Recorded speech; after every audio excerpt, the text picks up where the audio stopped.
Hey there, friendlies. How's up? Or right now, friendly. I believe Destiny is so far the only person hanging with me tonight. But that's okay, because I set this up totally last minute. So, hey, Destiny. It's just you and me. Oh, and Peanut Trucker in the house. How's it going, Chris? It was really nice to see you at the live stream on my other channel on Sunday. Marcus, nice to see you too. Christy is in the house. Christy is a channel hero, as you can tell by the little logo. Excuse me. David Evans in the house. Channel hero, channel moderator, just all around channel great guy. Once again, no set agenda for tonight. I'm sort of letting myself down a little bit now, but whatevs. I almost didn't make it on. You know what? Let's do the housekeeping, and then hold on. My daughter adjusted this. It's okay. She's 4. She's cute. Hey there. If you're listening to us time shifted to tomorrow or next week or next year or next month or whatever, thank you. I really love knowing that your eyes are on my content after the fact, after you can no longer participate in the chat alongside the screen. If at any point tonight you're absolutely adoring what's going on, even though it's a Seat of the Pants live stream, then I invite you to drop me a smiley thumb. If at any point tonight you kind of hate what's happening, that's all right. You can drop me a frowny thumb. That works just as well. At least I know you cared. And if you'd like to take a more active role in supporting the Seat of the Pants channel, as several in the side chat already have, keeping the lights on, keeping me in, batteries and stuff, I invite you to check out the wherever the the join button is this week. Click on that and you'll see that there are 2 tiers of membership, as well as what each tier gets you for your hard-earned money. And you work hard for your money, so spend it on the things that make you happy. And hopefully my little Tuesday night circus here is one of the things that makes you happy. So let's see who's hanging. Let's continue seeing who's hanging and say hi to a few people. I would like to first off point out that I just lost the window. I'd like to first of all point out that there are 11 people watching and I don't see any thumbs ups. Oh, there's one. Thank you. So let's see who we got. Who's hanging? Who is hanging? I said hi to Destiny. I said hi to Christy. I said hi to David Evans. I said hi to Chris, the Peanut Trucker. There's Grace Martin. How's it going, Grace? Nice to see your name popping up in the side chat. I said hi to Marcus. There's Darth Vader in the house.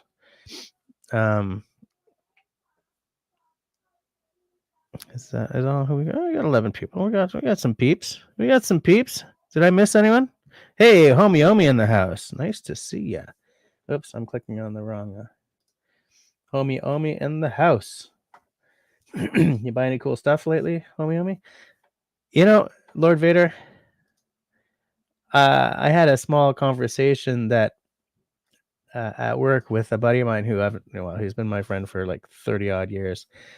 And it made me think of you, and I posted it to my personal Facebook. So I'm gonna share that just for a second. And I know that Darth Vader's gonna get this.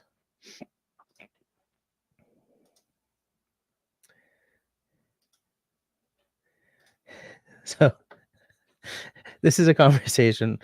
My buddy was trying to order a book. Book was $40, $39.99. It's the subtotal. $39.99. FedEx's international economy, $162.77 for the shipping, or their international priority, $174, or USPS priority service was like $64. So I said, what's with these shipping options?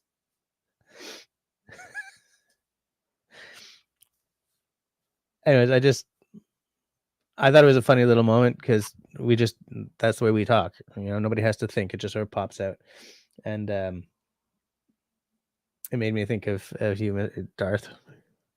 I figured you would understand what what was going on in this conversation. Stop the screen.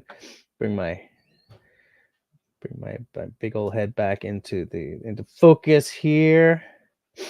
Homie did in fact buy something cool. Okay, tell us all. We got Hike with Mike in the house. How's it going? How are you doing down in Florida on this night of nights? Is it wet and hot down there? Marcus is asking David what everyone else is wondering. David, I believe, just took a little side trip from Florida over to Vegas recently. Whoops! Oh no, I just skipped to the bottom. Okay. Yeah, everyone's just saying hi, so there's nothing really much to. Yes, David says did a lot of trips around the Vegas area. No gambling. It's funny because if the city of Las Vegas just went tomorrow, I would not care. Like, but it's surrounded by so much incredible stuff that I want to go back. Like, I want to go back and spend one day in Vegas and the rest of the time, like, at all the various canyons and stuff they have.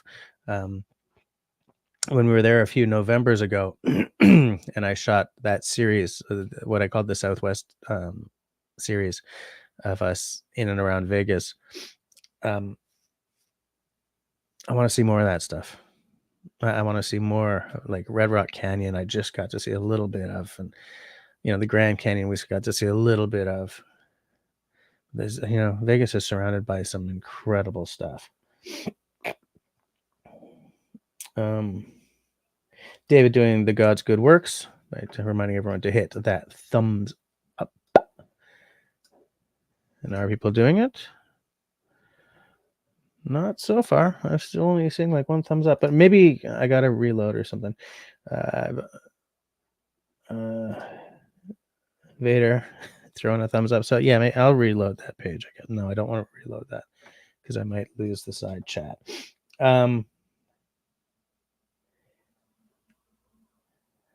Okay. Yeah, the chat in StreamYard and the chat in YouTube are out of sync, like wickedly out of sync. I don't know what the hell's going on here, but anyway.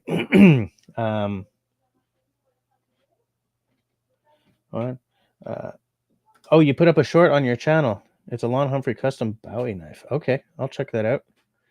Homie, why don't you just drop a link in the side chat, or if David, do I only have one mod with us tonight? If someone knows Homie's channel, put it in the side chat so we can maybe take a look. Hike with Mike says, being mellow is a great power to have because when you get out of character and get angry, folks are scared and don't know how to react. That is an excellent point. Marcus says there's a cool movie set that you can visit and relive the Wild West. I remember doing a gunfight in the middle of the street. It was a blast. I did not know that. It was in the middle of the desert. Oops. Hey, Canadian in the house. How's it going, mister? How you doing? Is it beer pouring time? What do you guys think? Is it beer pouring time? Somebody check how many thumbs ups I've got. My YouTube page seems to have gotten stuck. I wouldn't go as far as to say it has shaft the bed, but it seems to be stuck. But the side chat is still, because I popped out the side chat, so I don't know. I don't know. I don't know nothing, huh? Okay. David Evans says 3. So what? I have 3 thumbs ups. Am I just not doing as well as usual tonight, or am I just slow in the uptake and I only ever have 3 thumbs ups? Glass. Tonight's beer is by Calabogie Brewing from somewhere in Ontario. Summersville, Ontario. It is a brown cow milk stout. 5.5%, so straight up standard Canadian beer. 25 IBU. That might be a little bitter for me. Oh, handcrafted in the Ottawa Valley. Brewed in Calabogie and Canada, Ontario. Handcrafted in the Ottawa Valley. Chocolate, espresso, smooth, creamy, brewed in small batches. Small batches. I don't know about beer, but a small batch in whiskey is almost a nonsense term.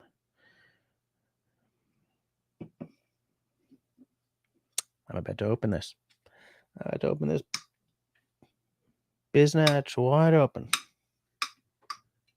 Hang on a second.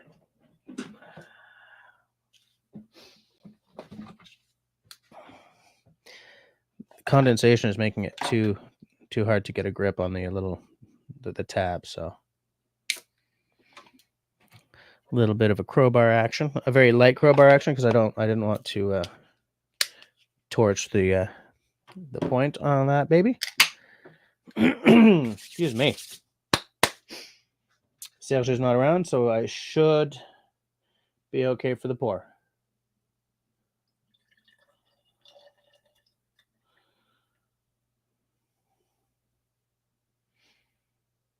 Dun, dun, dun, dun, dun, dun, dun. See if I do this, will it focus on the beer instead of my ugly mug?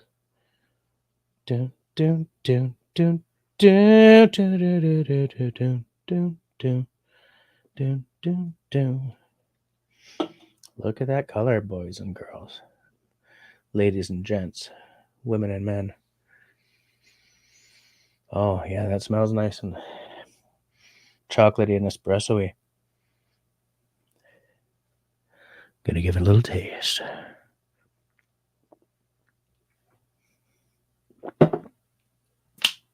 Yes.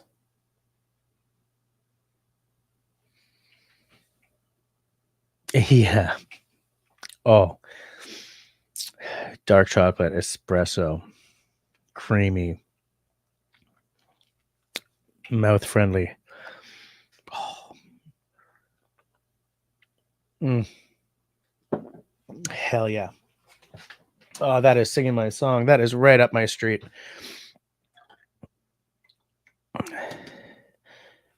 Now, the issue is I have to go to Ontario to get that. But anyways, what else?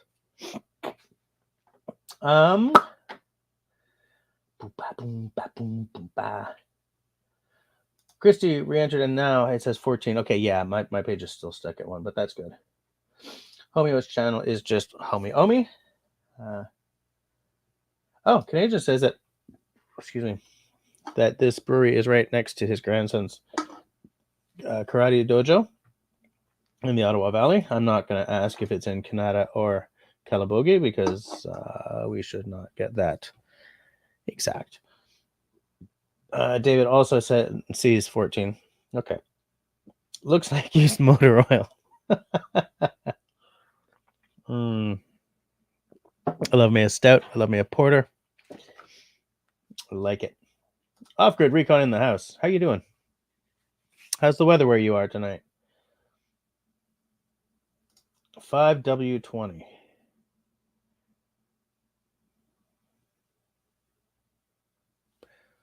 What does that mean? Canadian, are you making a fool of me here? What does that even mean? 5W20.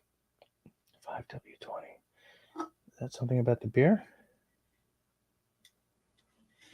Are you commenting on my pour?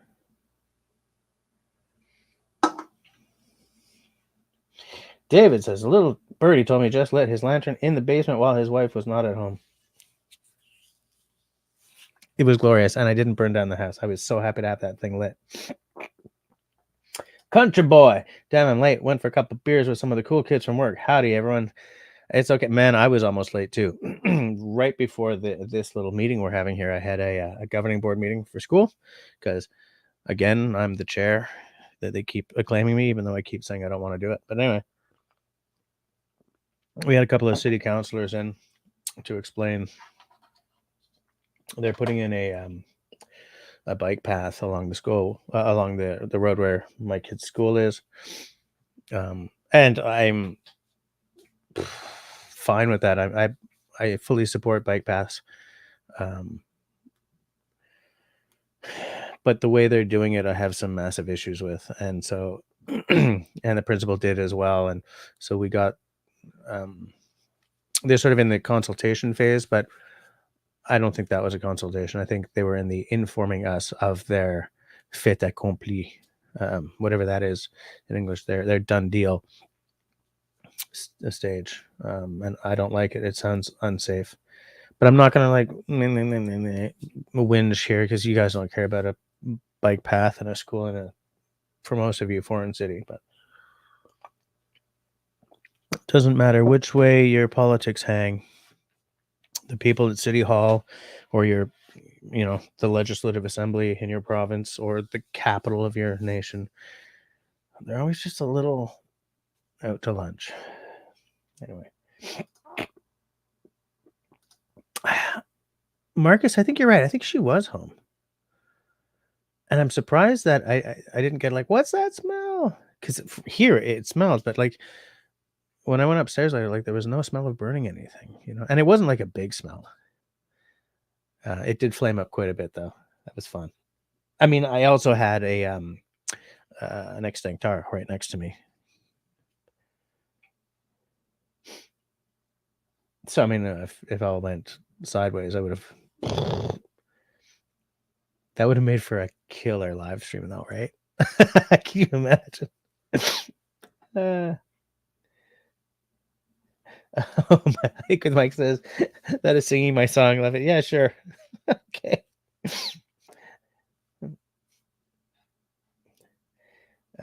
Off-grid recon, warm and no snow here too, man. We had a crap. We got a 30-centimeter dump on us a couple of weeks ago. Like boom. And then it was great. Then it was a little rainy, but the snow didn't go away because it wasn't that rainy. But it's rainy right now, and the snow is it's gone. Right now, it's snowing and getting cold again, and it's getting a little icy out. So maybe we'll be white again by the weekend. But yeah, I was disappointed to see the snow is just like. Oh, Canadian just says that 5W20 is an oil grade. I did not even know that. It goes to show you how long I've been driving. For those of you who don't know, I got my driver's license at the ripe old age of 37.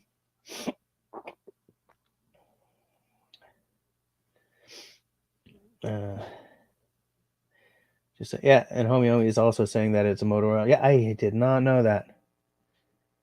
I know, we're like WD-40. We got Mark Davison in the house, who is also, by the way, check that little logo out, a channel hero. Hello to everyone who was on time. Was there a reading? No. I in fact, today it's a miracle that I got on even remotely on time. Oh, because the follow-up was that meeting, the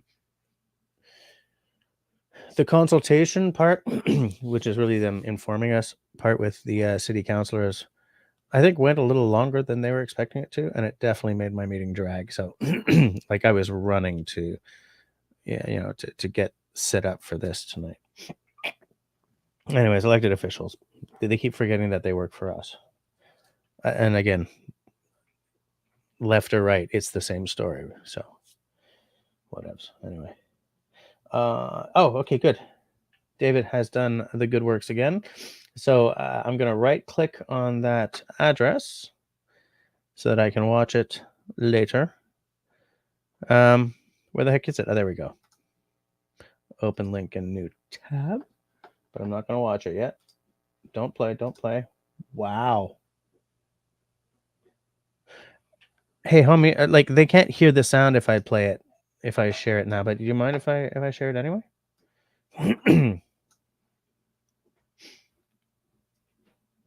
Yeah, I'm gonna share it. You're not gonna be able to hear it. In fact, I'll turn the sound off so that we can not hear it together, and I'll rewatch it a little later.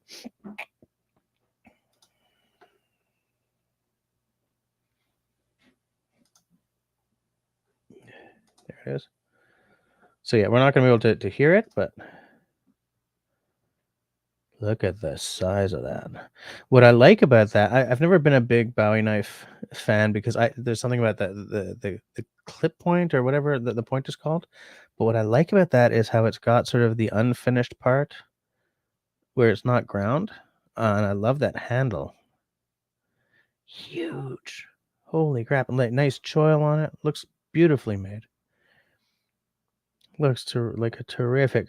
How much does that weigh, man? How much does that weigh? I'm going to pause that and I'll watch it with sound a little later.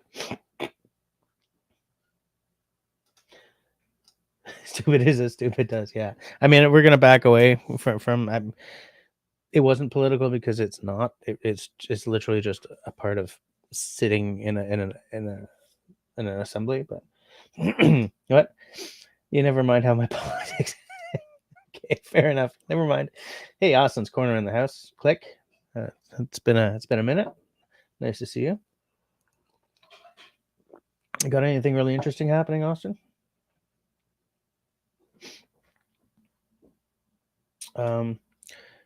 Oh, by the way, it says Canadian in my community page. I posted a pic of my salami. It's curing. Have a look. Seriously, it's some handsome meat hanging. Okay, well, hold on a second. Hold on a second.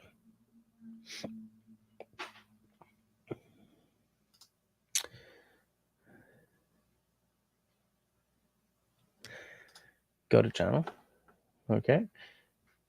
On your community page, is this something that I can show?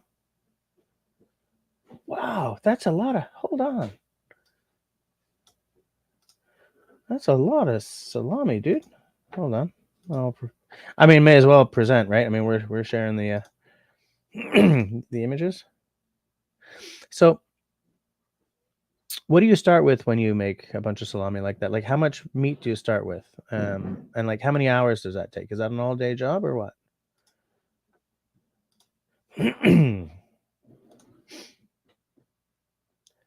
Steve Ground's in the house. How's it going? I'm sure it's hot and dry where you are.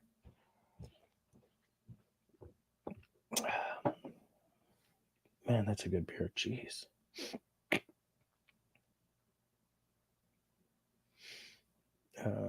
Canadian said BRB, so maybe he missed my question. If he comes back, someone mentioned to him that I asked how long it takes and how much meat and stuff he has to start with. 77 degrees today where Christy is. I don't know what that is in degrees Canadian, but it kind of sounds warm. Homie says he thinks it's 20 ounces.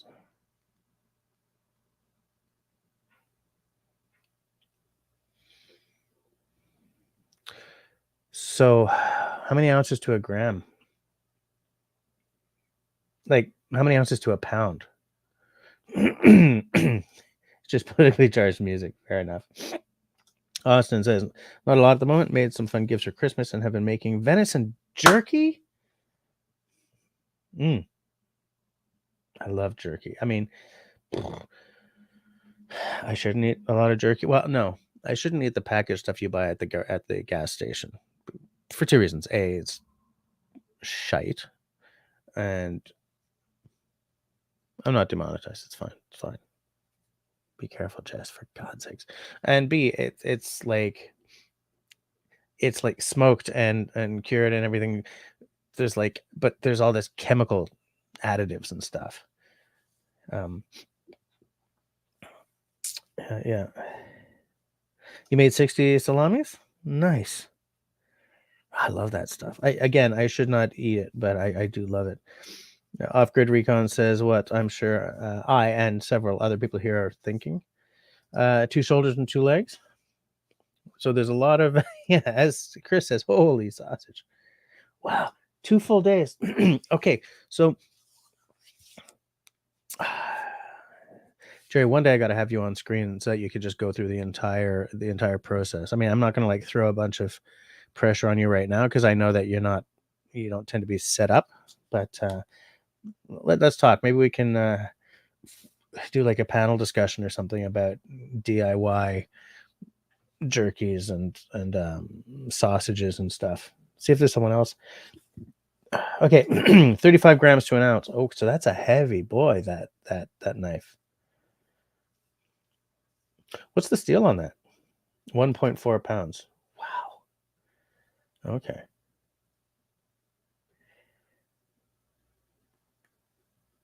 Huh.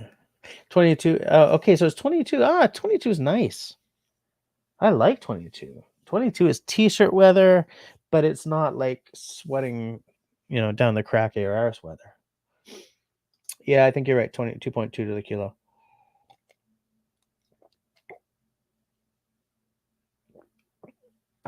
No, you're not colored anymore. I think your membership wore off. Did you have a gift membership? I think that would be why. Gift memberships only last a month.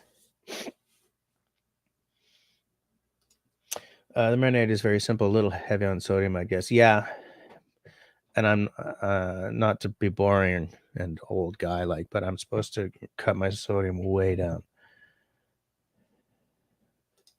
28 grams isn't in an ounce.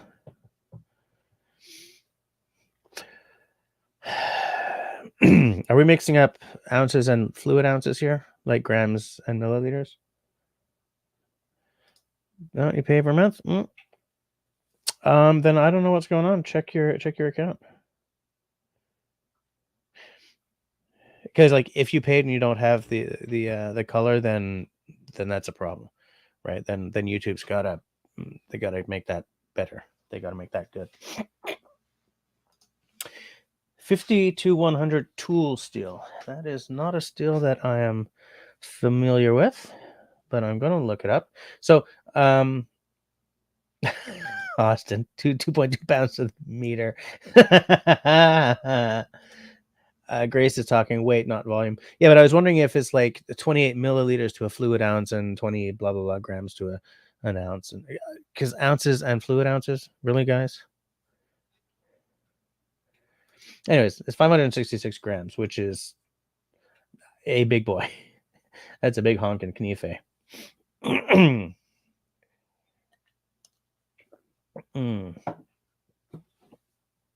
Oh, Peanut Trucker just rejoined, so I guess maybe it had lapsed. Welcome back to the club, sir. I hope that you guys who are, paying your monthly membership, I hope that the little live streams and stuff are making it worth your while. It is not £1 to the dollar off grid. It's like £1 is well, in Canadian dollars, it's like 1.5 almost. Oh, your card expired. I had that happen to me recently as well, actually. Okay, so Homie is a big boy too. So, so like a big Bowie like that, or Bowie, as some people say. Do you still need an axe? Like I saw that there was an axe in the background. In fact, it looked like a council tool, wasn't it? But like what's the length of that blade? It looks like it's almost like a chopper. I wish that Serge's brother Alain was here, because he's a knife guy. He's been in a couple of my videos, and he's got a lot of big honking knives. He's got a lot of small, like he's a knife guy. And I got to play with one while we were shooting one of the videos, and I don't remember what it was called, but it was big. And to me, I've had this conversation with a lot of people in the bushcraft community. Like my comfort zone is a 4-inch blade. That's what I like. Within that ballpark, it could be like up to 4.5 or whatever. The exception to that is I really like the Groman number 4, and that is quite a bit longer than a 4-inch blade. I think it's like 4 3/4 or something. I mean, I'm doing this off of memory, so I'm and I have a mind like a steel sieve, so I might not be remembering that right. But anyway, Canadian sent me several pics. Where did you send them? Where did you send the pics? Discord? No.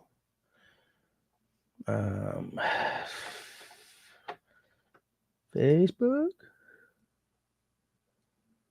Hold on. I don't think I'm going to be able to find it right now, Jerry. Jerry. Because I was such a brat with Canadian about whether I was going to call him Gary or Jerry, I no longer remember which is the right, which is the proper version. I knew that was going to happen.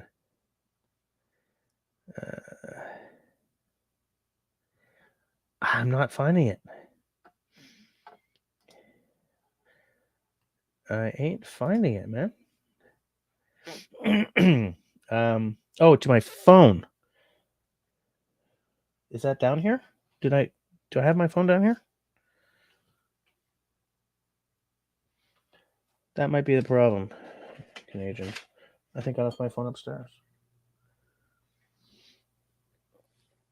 Well, I hope to heck nobody is texting me.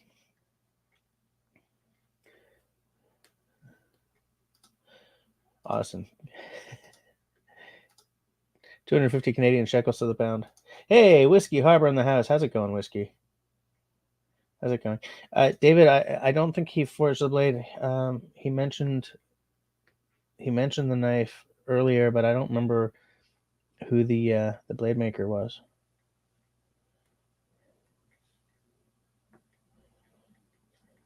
Austin says, I'd send you jerky, but the customs might get spicy with the homemade meat products. Yeah. Yep. And it's too bad. It breaks my heart to say you better not try. But you better not try.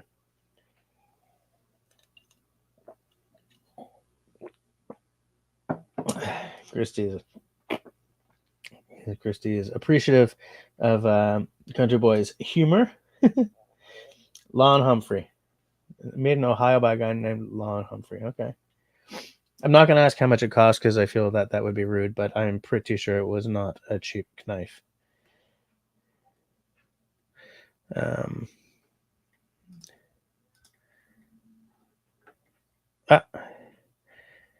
Okay, Jerry just sent me some pictures on the Discords.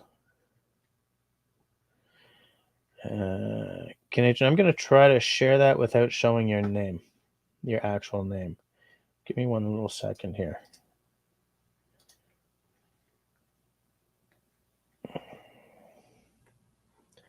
Is it not even going to let me?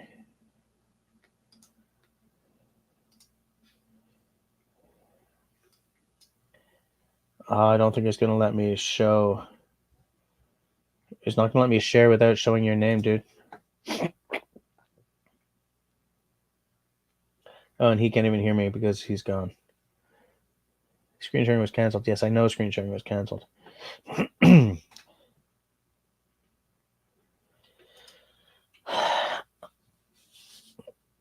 don't remember, Austin, but I don't think so. I'm pretty sure, like, no fruit, no veg, no, like no. You know why I'm thinking I might be wrong? Because I know a lot of people who cross the border to buy their groceries, and I don't know if they're that careful about not bringing meat back across the border. I just don't know. Hey, Drop's Family Garden in the house. Haven't spoken to you in a while. It's nice to see you. Knives, axes, throwing knives, crossbows. Pretty sure my Mossy is over 12 inches. Hey, that's a boomstick. But I'm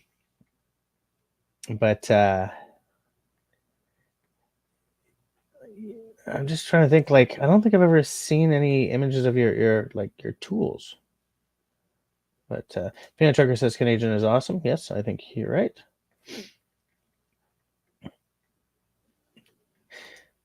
Yeah, I just checked Discord, and I'm fearful to share because I'm not sure if I can share without showing your name. Let me try again, because I think your name has rolled off the top. No, it's showing your name. Shite. I'm gonna stop. Oh, it's okay. All right. In that case, okay. So that's the finished product. Was that like hanging to cure or like to dry? Like, do you have it under, like, do you have a fan on it or something? There's the finished product on the tables. And now, the sausage casings, are you guys using intestines or something? It's funny how gross sausages look when you're making them, like in like this stage, and how damn delicious they end up being. Look at that machine. That mix master thing. Wow. What are those machines called? Your KitchenAid there, whatever the heck those machines are called. And I see that you've got the professional version. I'm dying for one of those. Absolutely dying for one of those machines. And that's like, oh, that's the attachment on the other machine. I know that the attachments for those mix masters can sometimes cost as much as whole machines. But yeah, I really want one of those. What the hell are they called? Mixers? Stand mixers? Kitchen mixing shows? I have no idea. Are you doing the processing? I'm sure you got your knives sharpened to within an inch of themselves. Look at that. Wait, do you have like 2 mix masters? 2 of the KitchenAids? Look at that go. Nice. Very nice. Real casings, yeah. Nice. Austin says, I also did orange slices in the dehydrator. I dipped them in dark chocolate. Yep. Drops, you guys have almost all KitchenAid stuff too, eh? Man, I love it. And I want the professional one as well. It's got the bigger engine. I don't remember what the HP is on it. I know that because it doesn't have the tilt top, it can be hard for some people to get this stuff into the bowl and everything, but they sell an attachment that it's almost like a little slide. Is it KitchenAid? Is that what they're called? I thought they were does it matter? I mean, am I really going to do a deep dive on kitchen equipment? Is that what you guys come here for?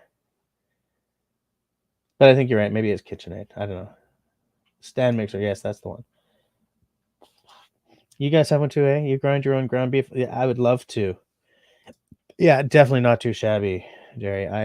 In fact, I'll be over in 3, 2, 1. Where's my damn sausage? Yeah, I love it. You have the pasta maker as well. And am I right in that the attachments are expensive? Like we have a manual pasta maker, so. But yeah, I want one big time. And I want to make bread and stuff all day. Spend the day making the foods, dehydrating meals for hiking with or paddling with, doing stuff.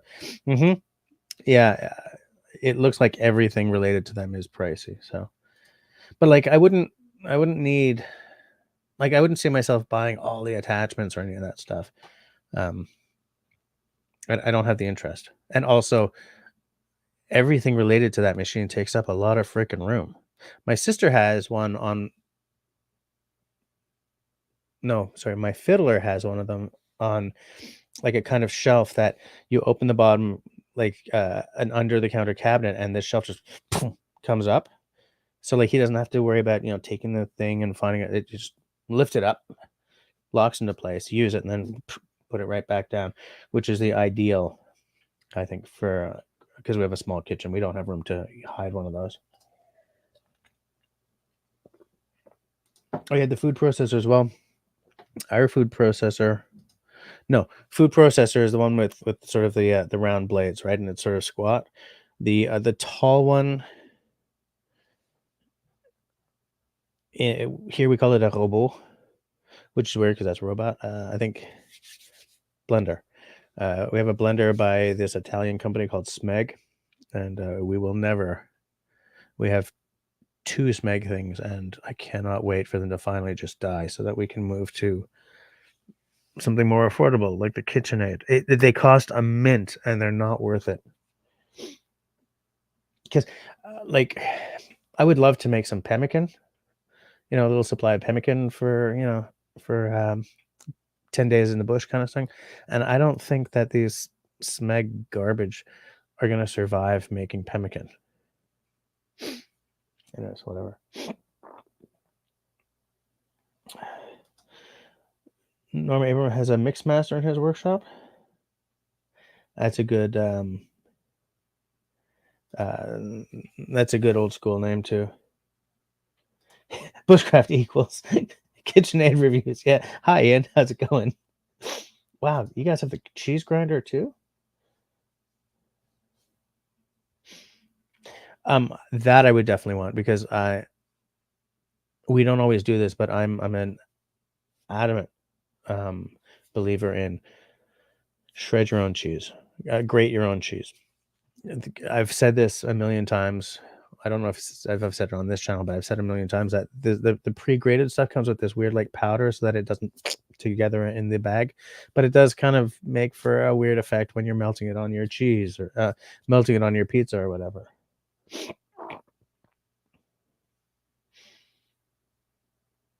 Oh, your late second wife used to work for KitchenAid. That must have been amazing. Peanut trucker grinding your own meat. Yeah. Yep. Absolutely. You buy blocks of Parmesan, of the Parmesan cheese. David says he can cut the cheese without a knife. Thank you for picking up where Al would have left off. Pemmican requires an industrial cement mixer or really strong hands. Yeah, that's the thing. Or like the mortar and pestle from, you know. I don't even know how to finish that.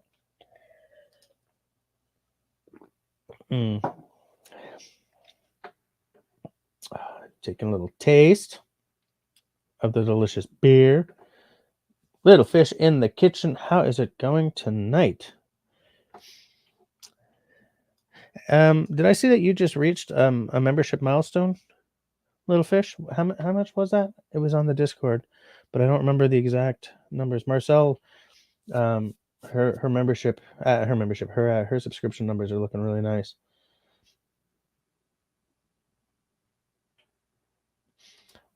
The chalice from the palace has the brew. That is true. Okay.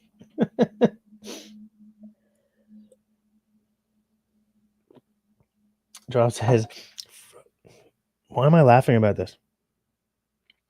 First wife died in an accident. Second from cancer. Asked third wife, do you really want to marry me?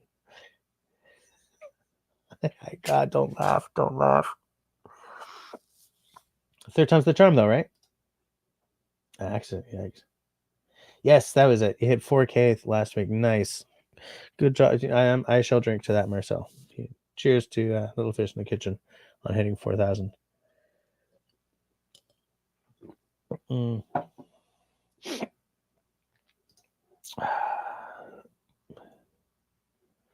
remember Danny K. Fair enough. Yeah. Man, I haven't thought about Danny K in a while, actually. Hold on. Peanut Trucker is asking if there's a Discord for Rain Dance Bushcraft. Not yet. Not yet. I feel that there's a lot of stuff that I want to either start or bring back to my channel. Like, for instance, I'd like to bring back merch, you know, t-shirts and stuff. And I definitely want to have a Discord, but I feel that I want to reward myself for hitting 5,000 subs by starting all that stuff up or up again. Now I've just taken essentially 3 months off of YouTube due to my wife's work schedule and being essentially a single dad, you know, so it's really hard to start hitting the numbers because every time I take this cyclical break, YouTube just punches me into the ground on the algorithm and the numbers. So it's like whenever this part of her job ends for the next little while, I kind of have to restart. But when I hit 5, I'm gonna start a Discord, gonna put my merch back together, do a bunch of little things, do a little giveaway. Hey, Christy, you were supposed to give me your address so that I could send you some stuff. You don't want my stuff. My stuff isn't good enough for you. It's all sitting right here. It's waiting to go. No address. You're cutting me deep here, Christy. You're hurting my feelings. Yeah, but my feelings are hurt. Yeah. Now I feel bad about myself. Kicks me right in the ego, you know? It's okay. No, it's fine.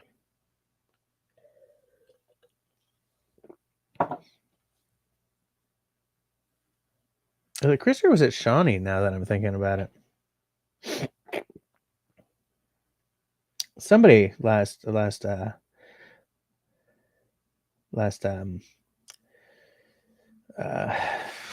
Oh God, I'm so tired. Somebody in my last live stream made a play on the giveaway. I'll watch my entire boring live stream again. I'll see. That quote is from the Scarlet Pimpernel. Wow, I have not. Man, it's been a long time, dude. You're just bringing back the memories here. After we move and get satellite plan and launching an Amazon Etsy site. Nice. I've been looking at. Okay, so it was Christy. Nice. Okay. Peanut Trucker has Christy's Florida address. Shawnee in the house making a sandwich. I made a sandwich yesterday for lunch that kind of made me regret making it. What I did was I threw a bunch of shredded cheese into the bottom. First I fried up a shallot. Then I took that out, threw down, like covered the bottom of the pan with shredded cheese. I was making toast at the same time. Then I put the shallot and one of the pieces of toast into the cheese. And when the cheese had turned into a crust, I lifted it out and folded it over so that it wasn't hanging over the sides of the sandwich, and put the other bread on and ate that as my lunch. But that was a lot of grease. I was like, this is so good. This is so good. Oh, I don't feel so well. Ooh, I have regrets. Anyway.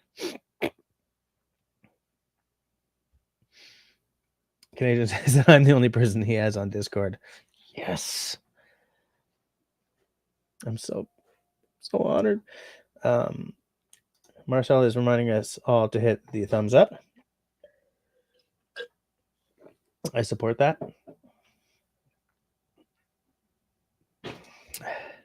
Drop says, no, I'll have all the toys without the ridiculous fees, including t-shirt designer mug. Yeah. I've been hanging out at Etsy a lot lately, just looking at stuff. Charles and Annie, how's it going? Happy Christmas to you as well. I hope you're going to have an amazing Christmas season. Okay, so Chris has sent me her address. Canadian is hitting the... Oh, yeah, you got to work at 6. All right. Happy Christmas to you, and I hope the new year is amazing. And yeah, I'll speak to you at some point soon, Jerry. Jerry?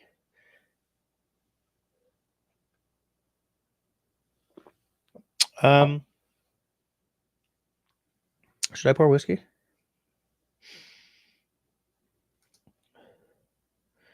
Oh, that's because it jumped. Wife makes homemade goat milk soap. She's Grumpy Monkey soap, but don't ship to Canada yet. Okay, it's good to know. So I'm always intrigued by soap making. Like how do you know to put something together that doesn't like irritate the skin of someone who has maybe a dry skin issue or something, you know? I'm not sure if I showed this last week, but this is my holiday season dram. Got to get right in front of my face or it won't. It's the Tamdhu 12 single malt Scotch whiskey. This is a Speyside.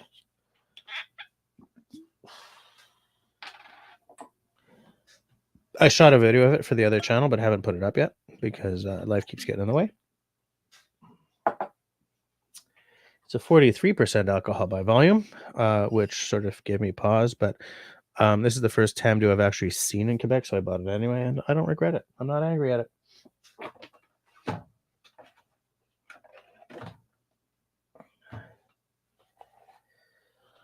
So I will let that mellow while I finish this off. Canada is a pain to ship to. Yes, I agree. Apparently, I'm the only person Country Boy has on Discord as well. Used to have Mr. Evans, but he doesn't like me anymore. Okay. Takes 30 days for soap to cure. Okay.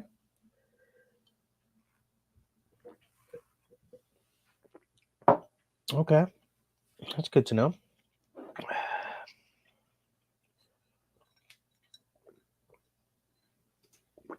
Yeah, Marcel gets it. Absolutely.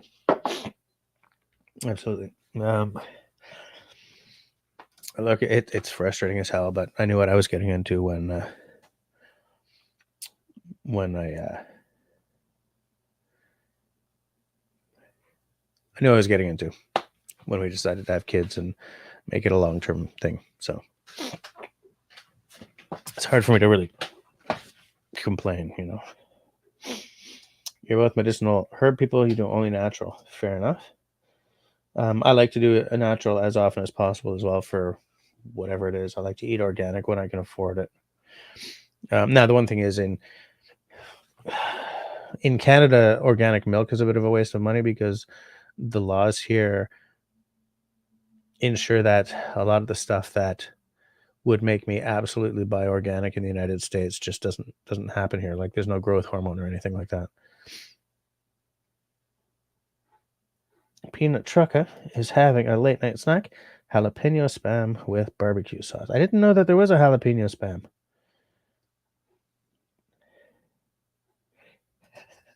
We tried to return our kids but couldn't. Fair enough.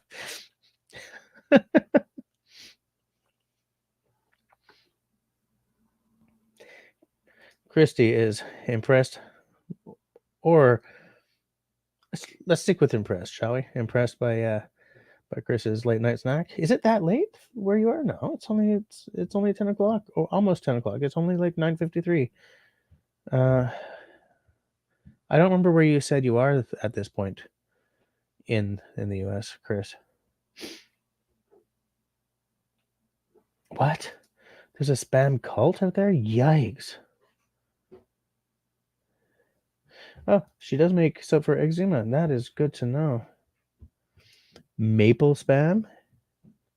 TP? Maple spam TP? That to me that looks like maple spam toilet paper.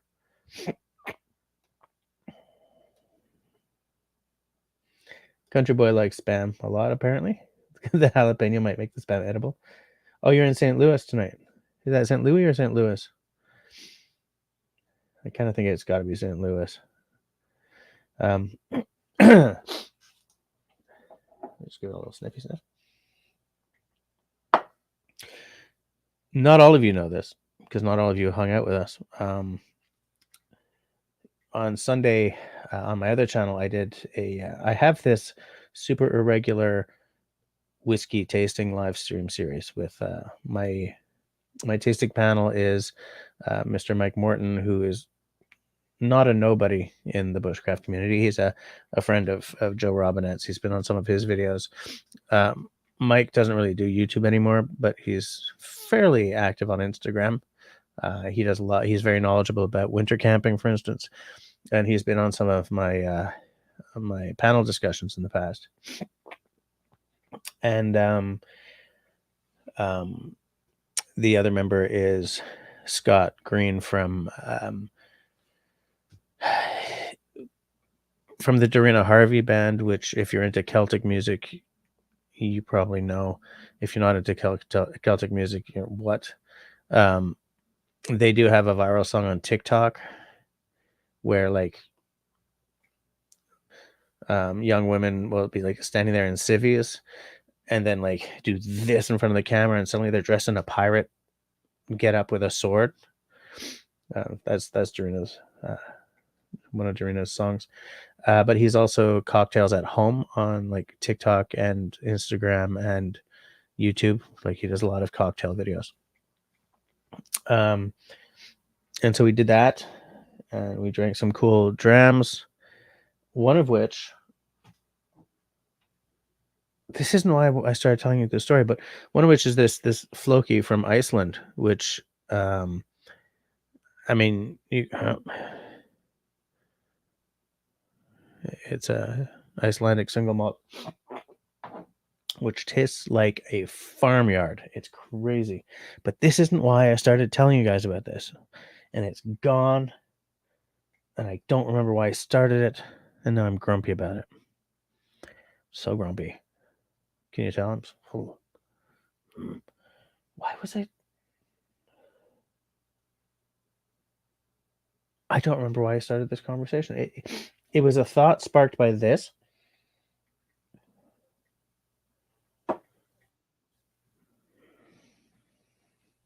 Moving right along. I don't remember. Oh, hold on.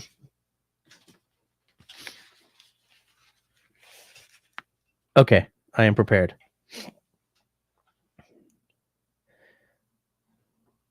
Do you want me to bring you on, or do you want to control it yourself? I think we're gonna wait. Yeah, he's working on some tech issues. Peanut Trucker sent me a picture on Messenger. Hold on.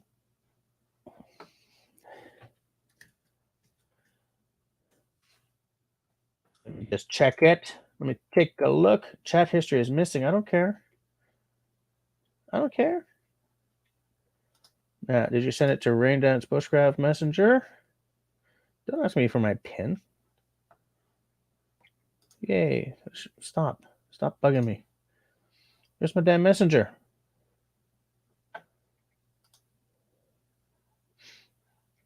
Because I think you sent me a picture to share. Wow. Okay. Jalapeno spam and maple spam. Let me see if I can make that nice and big. I cannot. I don't want to share that, Chris, because it's got your last name. But yes, proof positive that there is flavored spam out there. Wow, that's weird. Charles, only here for a minute, heading to the open market for veggies. Daughter has her classmates over and we're picking up things for lunch. Oh, that's cool. I like that. Just wants. Marcel has an Australian friend who might be addicted to flavored spam. Countryboy was at the whiskey tasting. Learned a lot. Yeah, it was terrific. Drop says he hangs around at Iowa Trapper a lot. Okay. So, like literally trapping. Trapped out 3 skunks this year.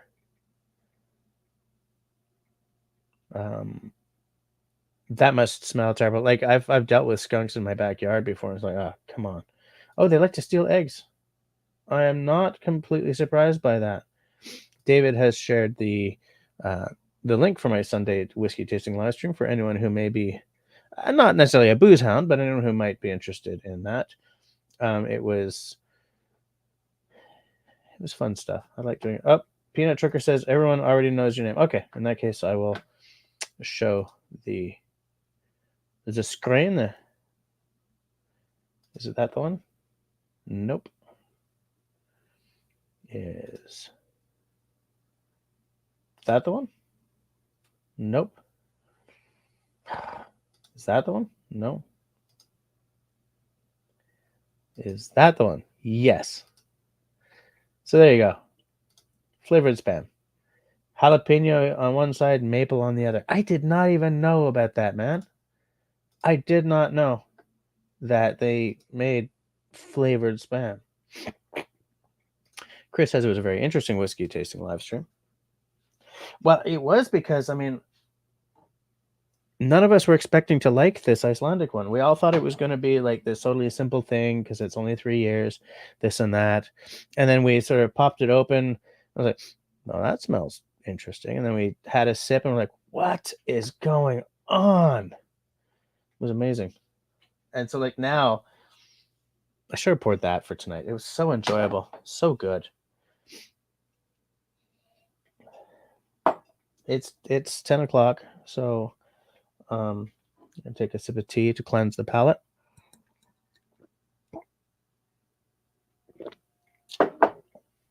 Man, I love hearing about you guys who are like, Austin's making jerky, Jerry's making sausages. Like, I want to do stuff like that, you know? Drop says, bacon spam is my favorite. I mean, cowboy candy to put on it too, really.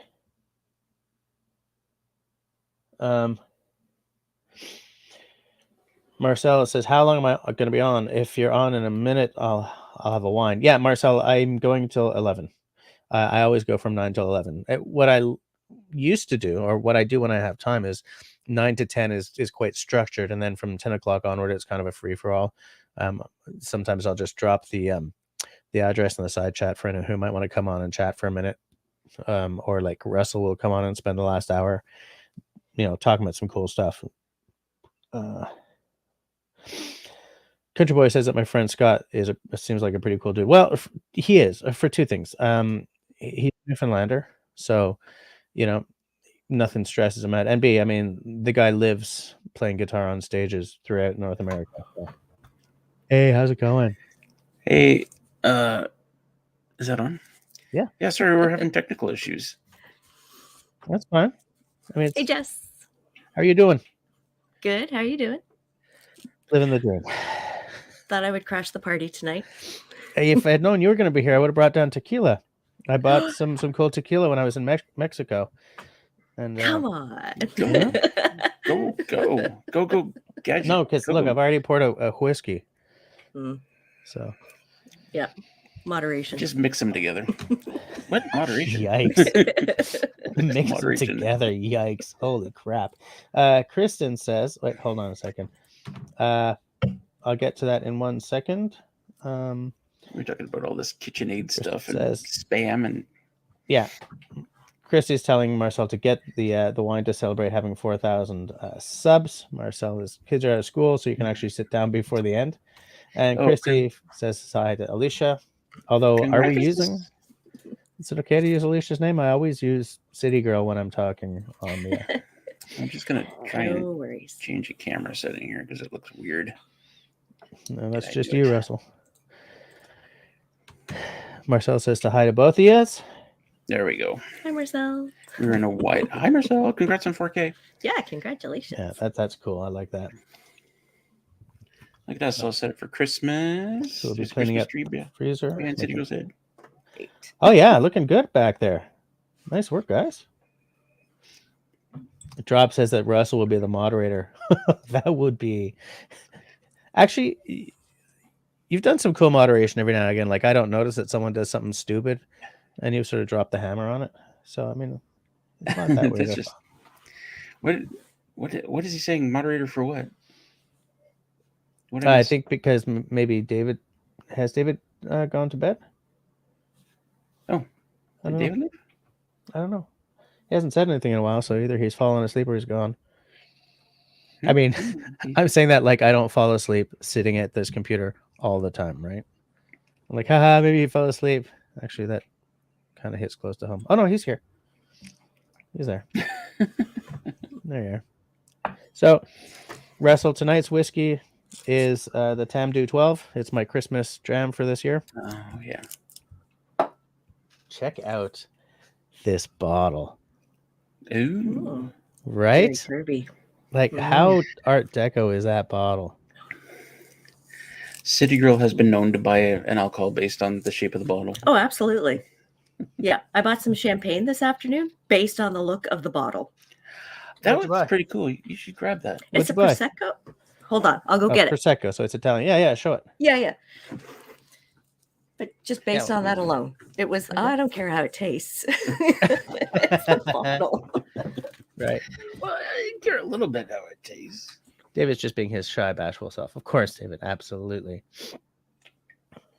So how's the Tamagotchi goo? It's very good. It's only 43% alcohol, so I wasn't expecting much, but the flavors are terrific. Oh, so it's like a little single. It came in a 3-pack, Yeah. but usually I only see them in singles. And I thought, oh, that's very lovely does. and sparkly. Yeah, it looks terrific. Mhm. It's funny that you bought like a little single like that because I only buy my bubbly in singles because I pretty much use it for like making a French 75 or something, like making cocktails. And if I open like a full-size bottle of Prosecco or God help me champagne, I kind of feel like you have to down it to, because it's not cheap if you're wasting like 3/4 of a bottle. Yeah. So I buy those little ones all the time. Nice. Yeah. Drop calls that bottled water. Hey now. Bottled water, champagne, or Prosecco? It's crazy how much bubbly gets drunk in this house. Mostly champagne. I'll use Prosecco all the time because I'm using it for cocktails, but the wife likes a glass of bubbly. And she prefers I like champagne. having, oh, sorry. No, it's fine. I like having champagne with pizza. With pizza? Oh, yeah. Oh, you got to try it. I was sure you were going to go with oysters. I was like, she's going to say oysters. And then you said pizza. And I'm like, Yeah. I champagne mean, and pizza. I She loves support oysters, pizza too. at any case, but okay, champagne and pizza. I didn't know that. Yeah, I read this article think and you it know your said, wife. you know what, champagne, you know, it's not for those super fancy kind of occasions. You can also just simply have it with the most straightforward dishes like pizza. And I thought, all right, you know what? I'm going to try this. And it was actually pretty good. And so, because pizza's, let's face it, I love me some pizza, but it's a fairly greasy meal. And does the champagne kind of cut through that in a good way? Yeah, so I like sweeter champagne. Like I like the prosecco, right? The Okay, yeah. sweeter kind of champagnes. Mhm. Nope, sorry, I don't like the Veuve Clicquot. Nope, can't do that. And What's the one that we usually get for New Year's? oh, we get the spumante. Spumante. Don't judge. We The get the sparkling. spumante. Well, I guess it's sparkling wine that it is, but yeah, Okay. very nice. Yeah, because like there's a bunch of. I mean, I like wine. I love Pinot Noir, but I'm not going to have Pinot Noir with food. Actually, I think Pinot Noir is best if you're just having a glass of wine in the afternoon. Because whereas like something like a Shiraz, that's good with meat. You know, the flavors go super well. So like when you're like, I have bubbly with pizza, I'm trying to put together how the flavors work together. You know. Yep. Yep. The pairing. I'll tell you this. I was hold on. Yeah, 2 weeks ago. I was out west and I had oysters from BC.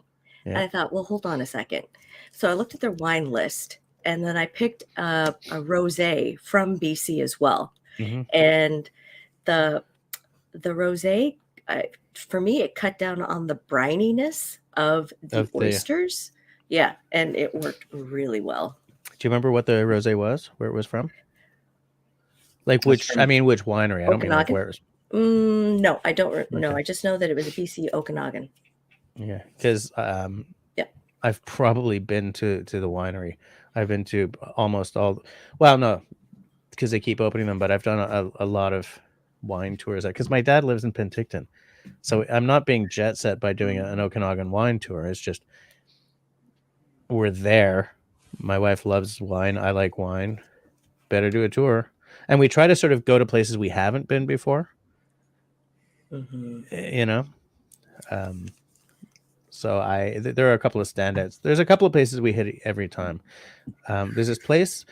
There's a native reservation down at the very bottom of the province. Like, in fact, it sort of crosses over into the States a little bit. And their chief, Clarence Louis, he's kind of a polarizing figure in the native community because he's all like, if you're on Indian time, you're on loser time kind of thing. And so he's really pulled that reservation up. Like they have a casino, but they also have a hotel and a golf course, and they've got a winery that is unbelievable. Like terrific juice. And so whenever we go there, we always bring home as many bottles as we can, like hide in our bag, like wrap in t-shirts and like, well, I mean, not really hide, but you know, like stuff into our bags. For sure. And every now and again we lose a bottle and some clothes, but you know, but yeah, so I would have been interested to know what the rosé was. But yeah, I don't really eat oysters, but I see exactly where you're going with that kind of pairing. Mm-hmm. And, yep, opportunity presented itself, so I took advantage of it. Yeah. And were you in BC, or was this when you guys were in Saskatchewan? I was in Vancouver. Yeah. When she was on a conference, yeah. Yeah. Oh, you were there for work. Nice. Yeah. Yeah. First time, loved it. Really? Absolutely loved it. Yeah, it's my old stomping grounds. I love that town. I could not afford that town now, but I have. There are so many smells that I associate with being young and in Vancouver. You know, like I get a whiff of, you know, that kind of weird fishy sound smell that you get at the waterfront somewhere, and you hear the gulls. That always just takes me right back to Vancouver, and so I love that kind of rotten fish smell. I mean, yeah. But yeah, I'm glad you liked it. What the dogs smell like when they come in from running around the swamp. Yeah, fish. Dead fish. Yeah. Yeah. Oh, it looks like Peanut. Chris is out. Peanut Trucker's on the way out. Good night. Penis Have trucker. a good night, sir. Penis trucker. That's not what I said. Behave yourself. So happy Christmas, Sorry. Chris. Florida man. Drop's been to Vancouver a couple of times. It's a terrific. Country Boy knows exactly where I'm talking about. Yeah, it's amazing. And because my step, Incomeep is it's just terrific. And my sort of stepfather-in-law, I guess you would say, he's Mohawk, and so we always make sure we bring him home. Like anything, the reservation he lives on is troublesome. It was the one at the center of the Oka crisis back in the last century. So whenever we're like at that place, we always bring him something, and he loves knowing that there's a reservation out there that is like ruling so hard and so well. Everyone's just saying good night to Chris. You know, not every place is run the same, right? I mean, I live in Montreal. I know what corruption is. So, City Girl is planning a couple of cocktails. Oh, yeah. When are we having those? We are having them on Saturday because we got to time it for our meal. Oh, we got to, you know what we have to do? We have to have Christmas dinner a couple of days before Christmas so we can film it and put out a Christmas video. Put it up on Christmas. Christmas Eve. Right. Yeah. Yeah, I get it. So what are you making? I'm making a white margarita, but not a cream based. Okay. And I'm also making a gin cocktail. I forget what the name of it is, but for the first time, I'm going to put in like rosemary and thyme, which I've never done with herbs. And Russell is willing to, minus the thyme. He said that he would try the gin cocktail. Didn't you grind them up or something? Like what? No, I'm not going to. There's no muddling. What? Mortar and pestle? No. You could muddle the rosemary slightly, but it sounds amazing. No. And Gin I'm going to make rosemary. flavored ice cubes with Russell got fresh cranberries with rosemary and orange peel. So I'm going to, and distilled water, because I think the distilled water will not melt as quickly as just regular water. Is that true? Maybe I don't know. distilled water so that try it freezes clear. We'll see. Why not? I don't know. It sounds like it's going to be an amazing experiment. I love this. What a great idea. So you say that the white margarita is not cream based. Is it just like it doesn't have the... Are you going to go and get it? I'll get the recipe. No, the white margaritas that I have, some of the recipes I've seen have like coconut cream to give it that cream base, but I don't like coconut cream. So what are you going to use? Don't like coconut. Well, it was going to be white cranberry juice, but we couldn't find white cranberry juice, so we're going to do red cranberry juice. So let's not even think of it as a white margarita, shall we? We call it a red and white margarita. It's a very Canadian concept. That's just like City Girl. She's going to padish it. Yeah, she's going to padish the... Okay, so distilled water for ice cubes can be beneficial. It does not contain any impurities or minerals that can affect the taste of the ice or cause discoloration. Additionally, distilled water is less likely to form hard mineral deposits. Okay. And it also apparently freezes. It's more clear. Okay. Like because it doesn't have the impurities. Yeah, because when ice cubes freeze, where they get that cloudy, the non-clear thing, it's because of... it's exactly because of that, because of impurities. Excuse me, in the water. Okay, so the white Christmas margarita has white cranberry juice. Okay, not doing the white, doing the red. Yeah. Lime juice, triple sec or orange liqueur. Yeah. Okay, so 4 ounces white cranberry, half ounce lime juice, half ounce triple sec. Yeah. 2 ounces of tequila. Huh. Super simple. I'd try that. Yeah. So like triple sec or Cointreau, right? Because right now I have Cointreau. Yeah, any kind of orange juice, I think orange flavored liqueur, you'd be good with. And then the gin and cranberry cocktail, freshly squeezed, like 2 oranges, Yeah. freshly squeezed. 1.5 ounces of gin, Okay. 1 ounce of simple syrup, and 3 sprigs of fresh thyme and tonic water. Okay. I like that. Yeah. That What it about sounds you? festive. Anything festive cocktails? There's a couple of things I'd like to try if I have the time. Here's what I want. I want to. I've spent my entire adult life being completely tequila averse. Okay.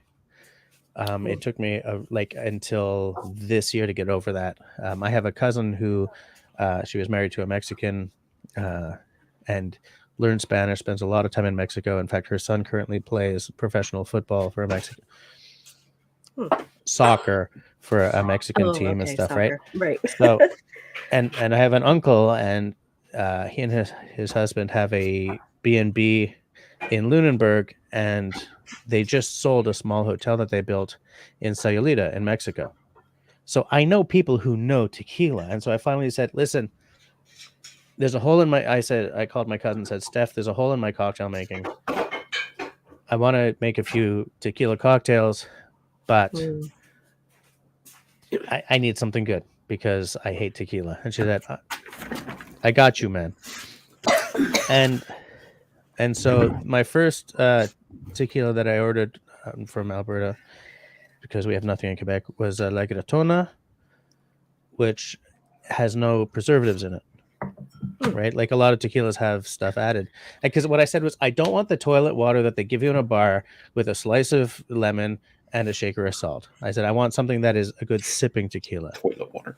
Yes. Well, because tequila is like whiskey, right? There's the stuff that, if you order a shot of whiskey, you'll get like the affordable stuff. If you order a shot of tequila, I mean, City Girl probably knows what to order. Oh yeah. But like the college kids are like doing shots of tequila all night. They're getting the crap. And that's what I had. And so I was like, no, I hate tequila. Why am I talking about booze on it? Anyways. So this La Gratona stuff. What else you got? Nothing right now. I mean, I've just spent 3 months trapped in my hut. Shut up. And it's terrific. It's like, I'm never going to get home from a late night at the bar and want a little nightcap. I'm gonna have a tequila. No, I'm gonna have a whiskey. But it's tequila can be so much better than I ever thought that now I'm sort of exploring it a bit. And so I've made a lot of like margaritas, and I want to explore what I can make with tequila, like what the tequila cocktails are. I know I can't make a Paloma because I can't touch grapefruit right now due to medications, which makes me sad because I love grapefruit. So no Palomas, but I mean, if you know of any really good tequila cocktails, I mean, I've got cocktail books, right? I could just flip through the damn pages, but I think you probably know a few things. You got to check out this book called Cocktail Codex. CODEX. Oh yeah. I don't have it. Oh yeah. Oh, I've heard of it. I don't own it, but it's one of those books. It's on the same level as this guy here. Yeah. Okay, so I should pick it up, eh? Yeah. Okay. Right. Enough talk about tequila. Sorry. I could sip Patron, but that's about it. But really, the price is silly. It's ridiculous. But what's your favorite? Like, do you have a favorite, City Girl? Patron. Like one that you'll just sit and sip? Patron? Yeah. Patron. I will sip that. Now, okay. I know that he is the one behind it. Dwayne Johnson, his Terramana, actually, it's a good price point, around $55 here in Ontario. But you can sip it. You can? Like, you can. I have done that. I will not do that shooting nonsense with his. I will sip it. Huh. Yeah, you don't. Yeah. Yeah. And mezcal. I don't think that I can do that because of I've tried it and it's really smoky. That's what I like about mezcal. I discovered mezcal this year as well. I brought one of those home from Mexico as well. I like smoky flavors though, and not everyone does. Like I like smoky whiskey, and some people are like, no. No. I'm like, However, when I was in Wales, went to a gin bar, and there was a cocktail. Sorry, don't remember what it was, but they had mezcal in it and gin, like gin and tequila. Who knew? And a bit of grapefruit juice. Sorry, and I think it was simple syrup as well, and orange bitters. Oh my gosh, it was so good. So Wow. good. Yeah. hold on a second. I'll see if I can look it up. So, mezcal, gin, Mezcal, gin, grapefruit. orange bitters. Yep. Orange bitters, simple syrup. Yeah. I don't remember what the name was. I'm surprised. I'll look it up later. City Girl, by the way, is sick. Sorry. Yes. No. I gotta I've go been outside. trying to catch it so bad. I love it. There's some comments popping up here about this this conversation. Hold on. Where was it? I'm gonna. Country Boy says that it sounds good. I think it does too. Hey, look who's here, Jim. How's it going? Looks like I'm late to the party. I had to terminate an employee at the end of the shift, so I'm still driving. No. Oh, what a time of year to have to terminate someone. Somebody got terminated at my job this week too. It's like, oh my god. Ew. Yeah, that sucks.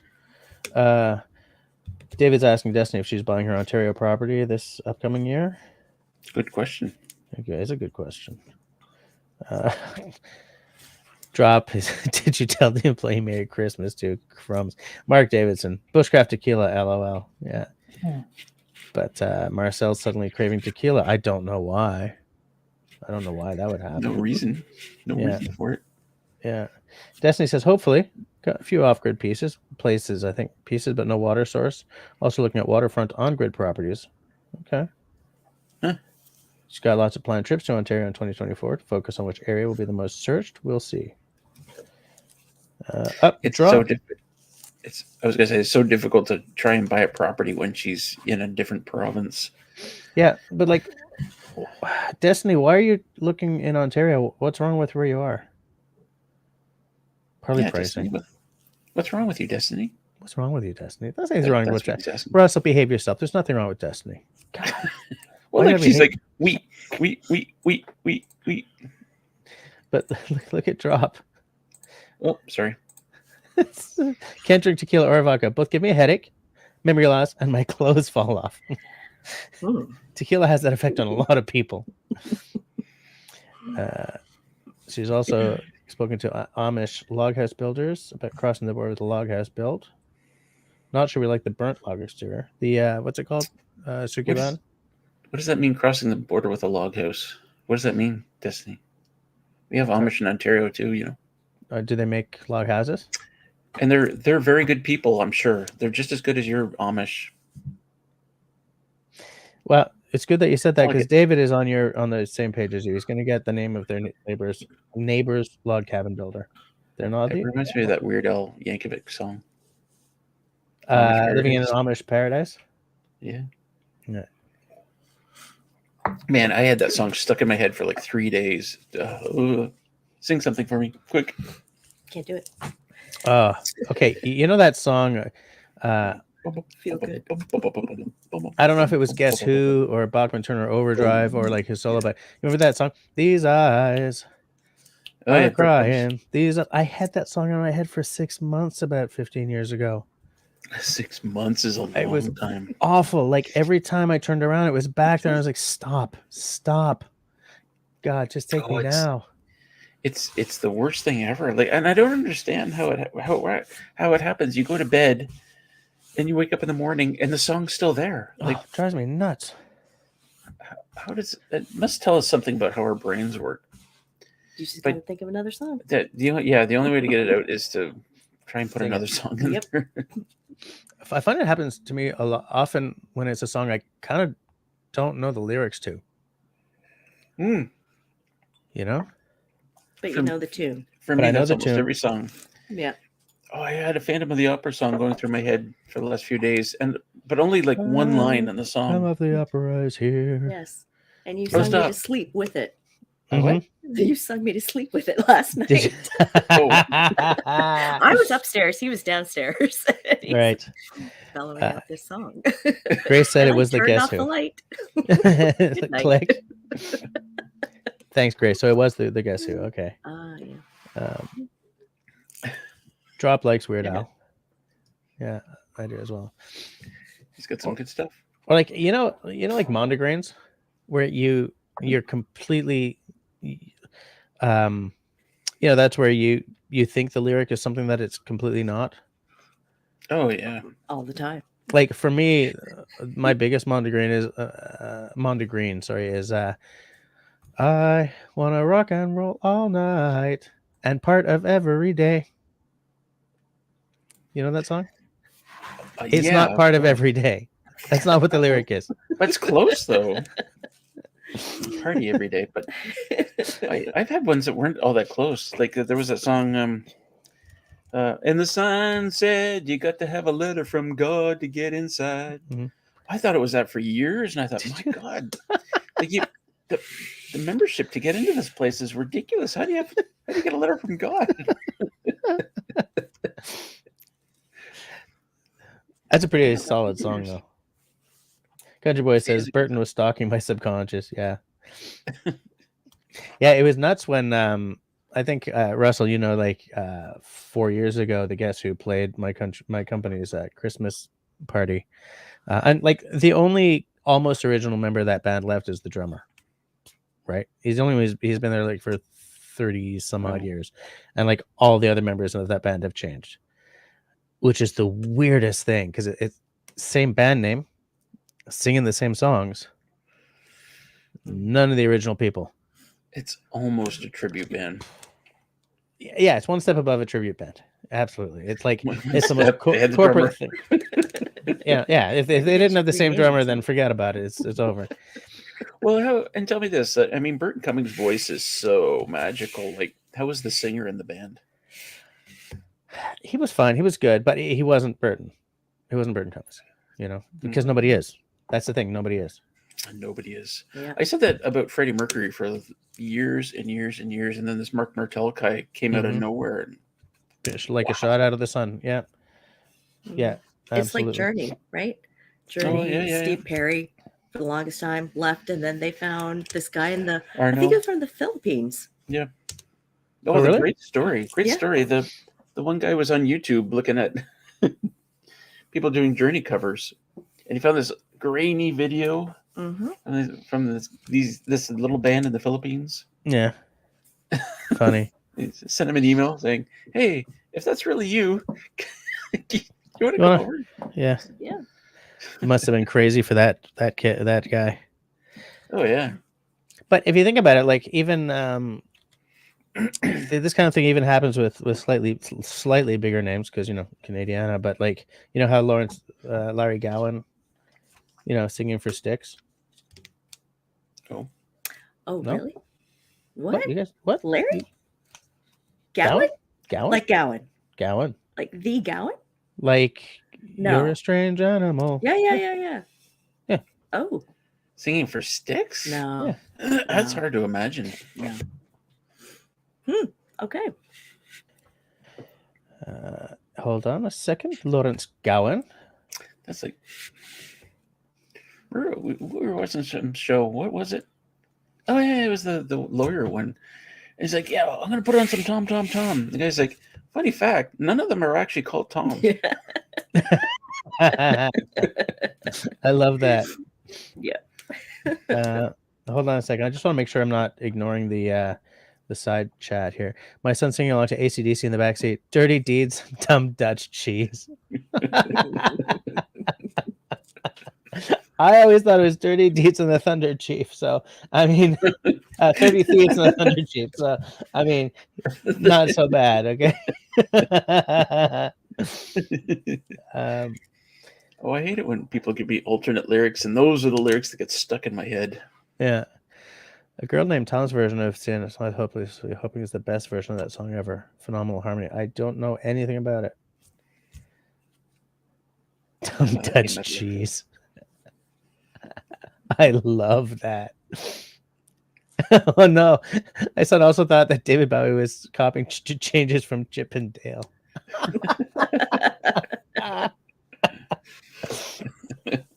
Amazing, absolutely amazing. Okay, so Lawrence Gowan, he's a solo artist. I didn't know he was Scottish born. Oh geez, now I have to use a different accent when I talk about him. He's a solo artist and has also been vocalist and keyboardist for the band Styx since May 1999. Wow. Oh, nope. No idea. I had no idea. Yeah. Well, no. Well, after this is over, we're gonna have to go listen to him singing Stuff. A Styx. Styx. Not his own material. A Styx. I can't think of the song names. We have 2 Styx songs in the Books Fest list. Oh yeah. But they're like ballads. He just doesn't seem like a ballad guy. No.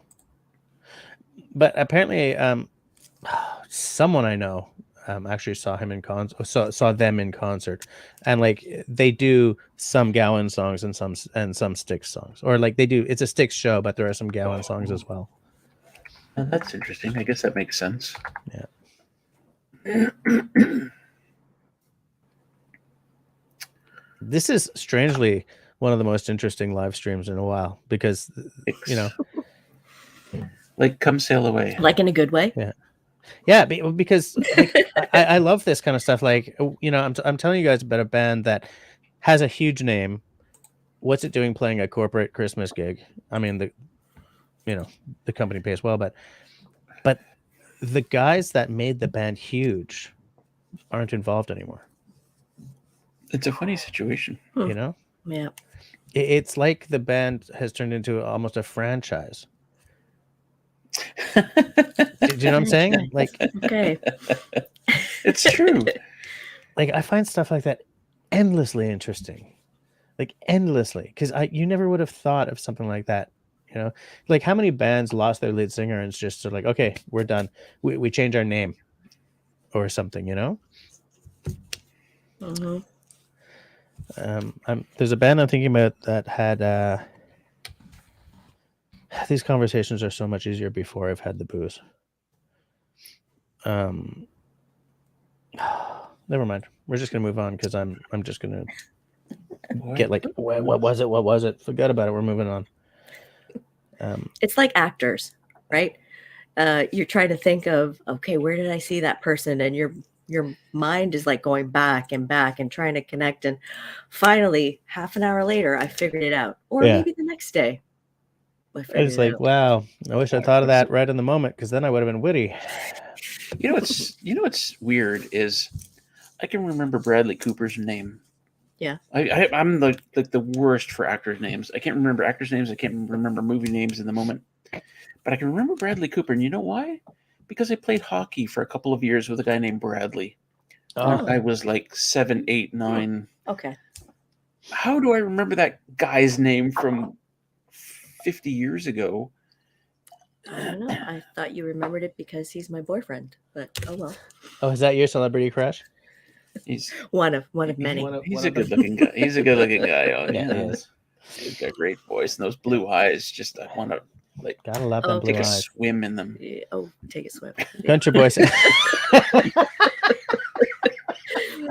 Yep. Don't make me cough.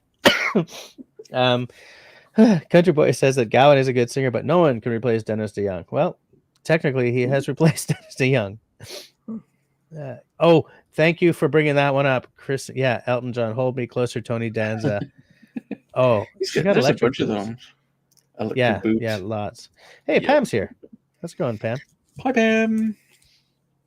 Enjoyed your wood stove video. Yep, me too. Nice stove. What a great little stove that is. Mm-hmm. Yeah, it looks fabulous. I want one. I don't have use for it, but I want one. Me neither, but I want one anyway. Maybe I could put it in the workshop. Yeah. What? No fair. You can. I'll let you come in the workshop every now and then. Oh, thanks. You know. Hi, stove. No, but according to Pam, they don't make that particular stove anymore. Oh, I'm sure there's a new. But there's probably something out there. Yeah. I'm gonna find the video so that people can check out Pam's Pam's little stove. So, Oh. Jess, plans for Christmas? I just spelled Pam Out and again. about, keeping it quiet. It's fun. Here's the thing. We never.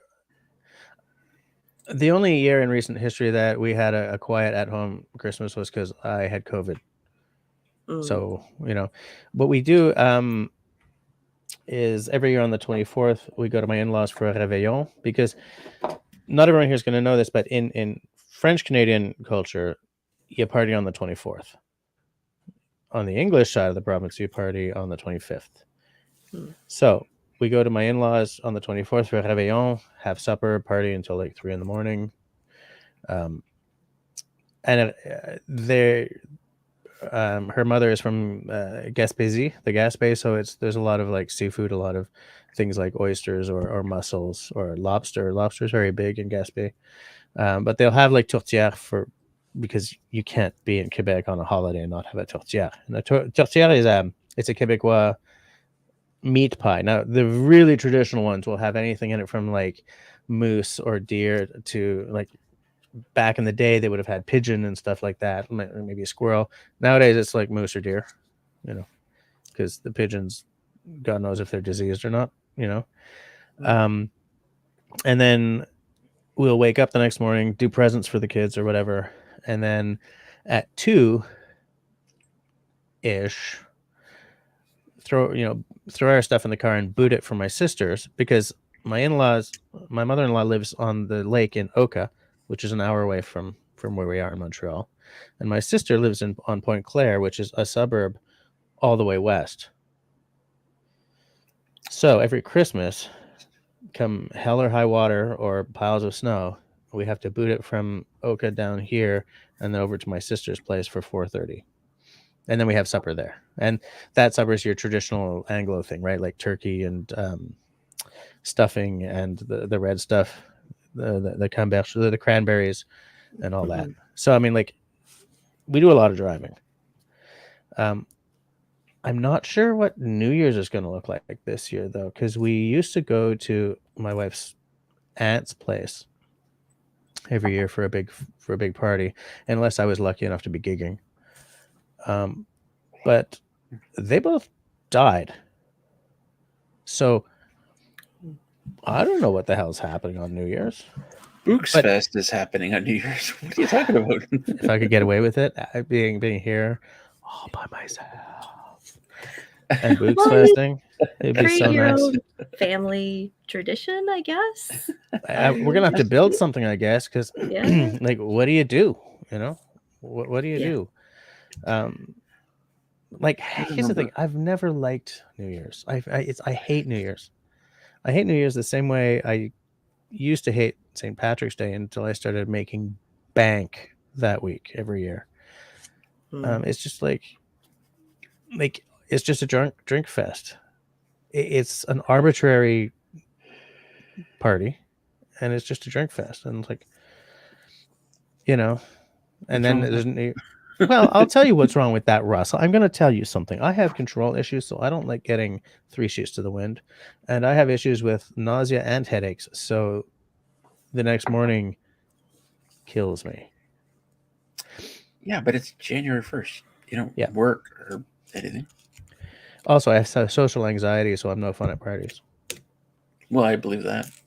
I remember when I was a kid, like every New Year's Eve, of course, my parents would always go out. My brothers and sisters would never be around. And so my mom would get me a 2-liter bottle of pop and like 2 bags of chips. Nice. And me and the dog would hang out on the couch and watch TV, whatever New Year's Eve parties that were on. Nice. Watch the ball drop or the egg or the apple or whatever the hell it is. Pretty much. And then go to bed. Yeah. For years, that's what I did. Yeah. Nothing wrong with that. I just want to check the side chat. No, maybe you're right. Maybe you're right. I'm such a curmudgeon, though.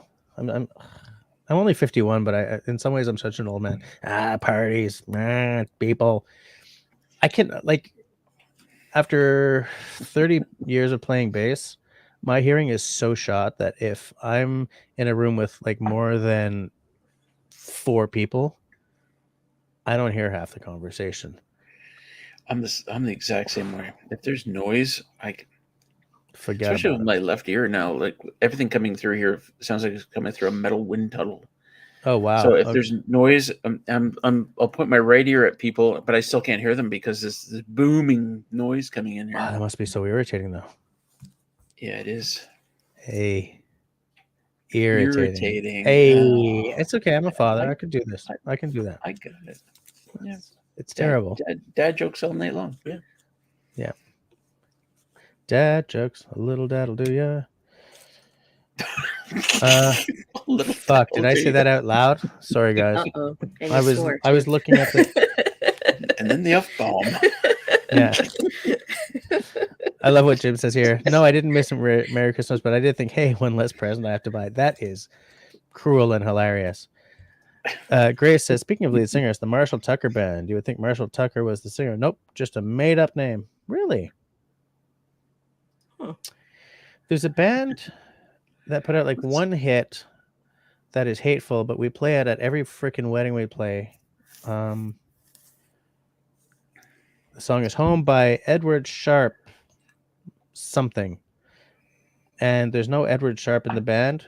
It's named after a character that the lead singer wrote into a short story when he was in writing school or something. Well, that's similar to Max Webster, right? It was a kid he knew in school.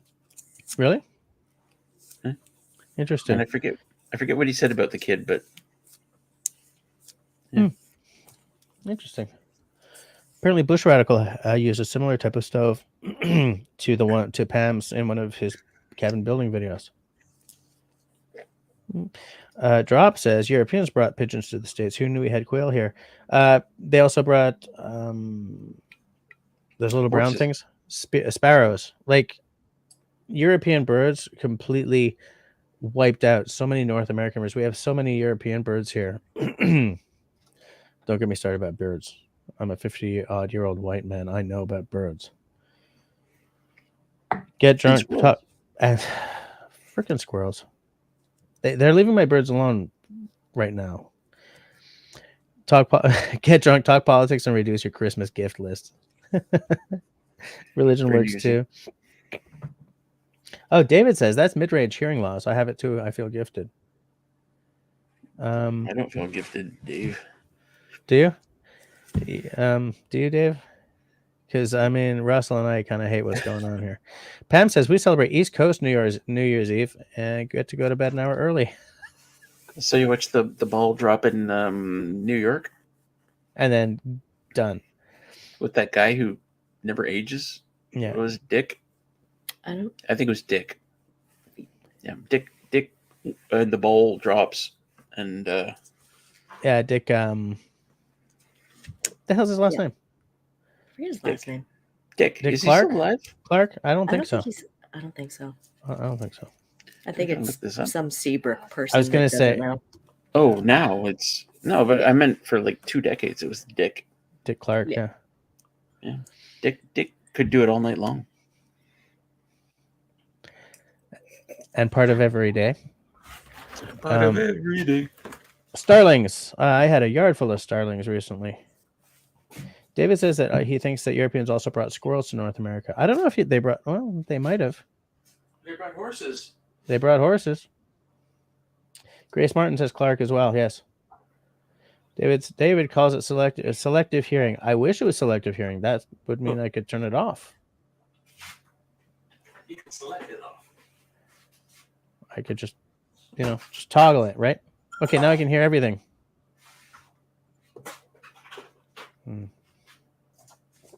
Alicia, are you guys New Year's Eve at the cabin, or are you guys in Toronto? Nope, we will be here. Russell will be doing his Books Fest in however many time zones that need to occur. Yeah, building towards the 24-hour Books Fest.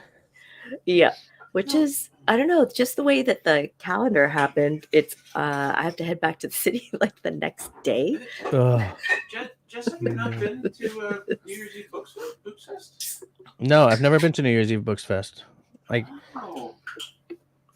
when my kids are both old enough to be self-propelled, So I guess I'm 60. Then I will be at New Year's Eve Books Fest. Okay, so we start at what time do we start at?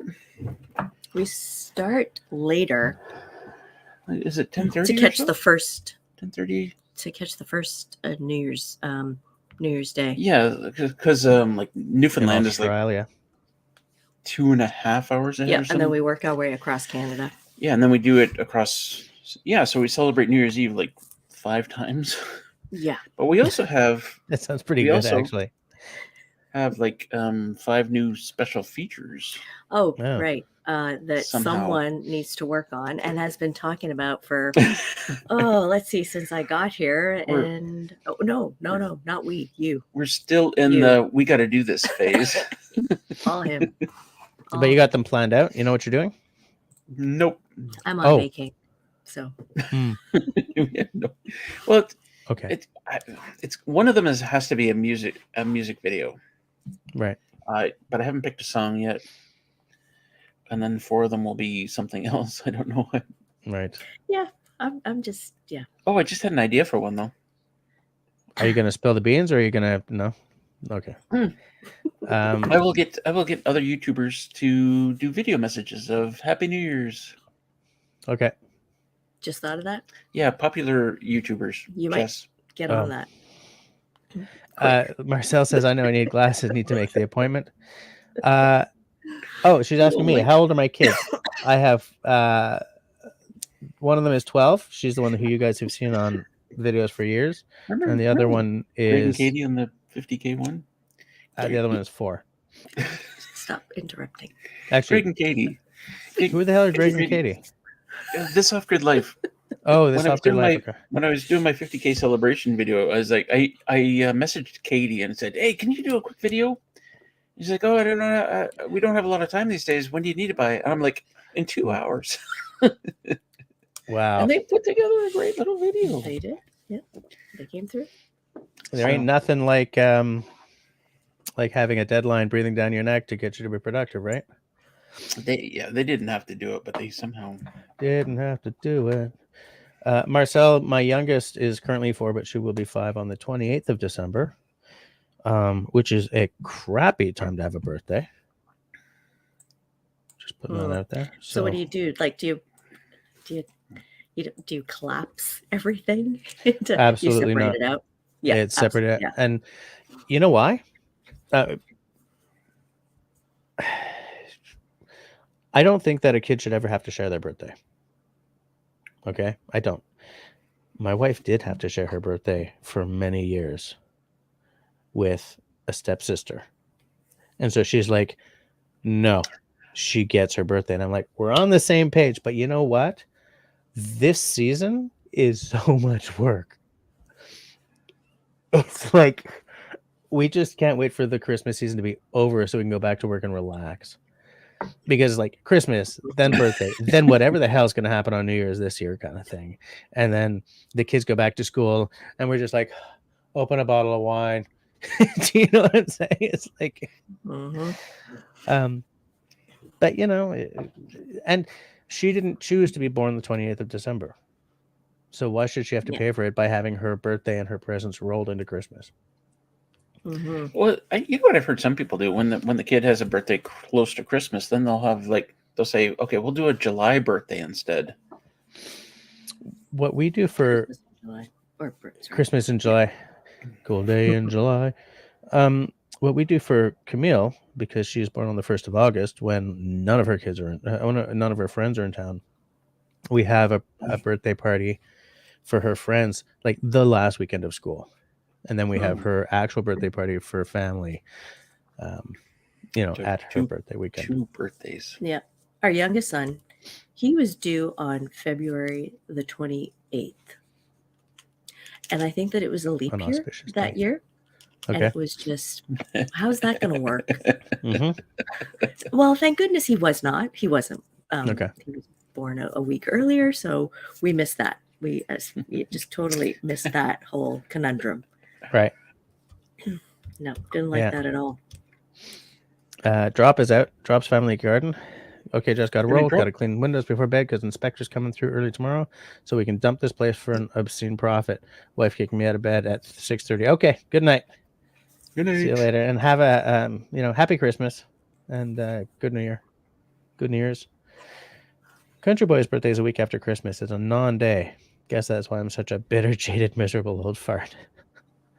If it's that easy, like if the answer is that simple, then Well, just snap your fingers. it doesn't matter when my birthday is. It's just another day.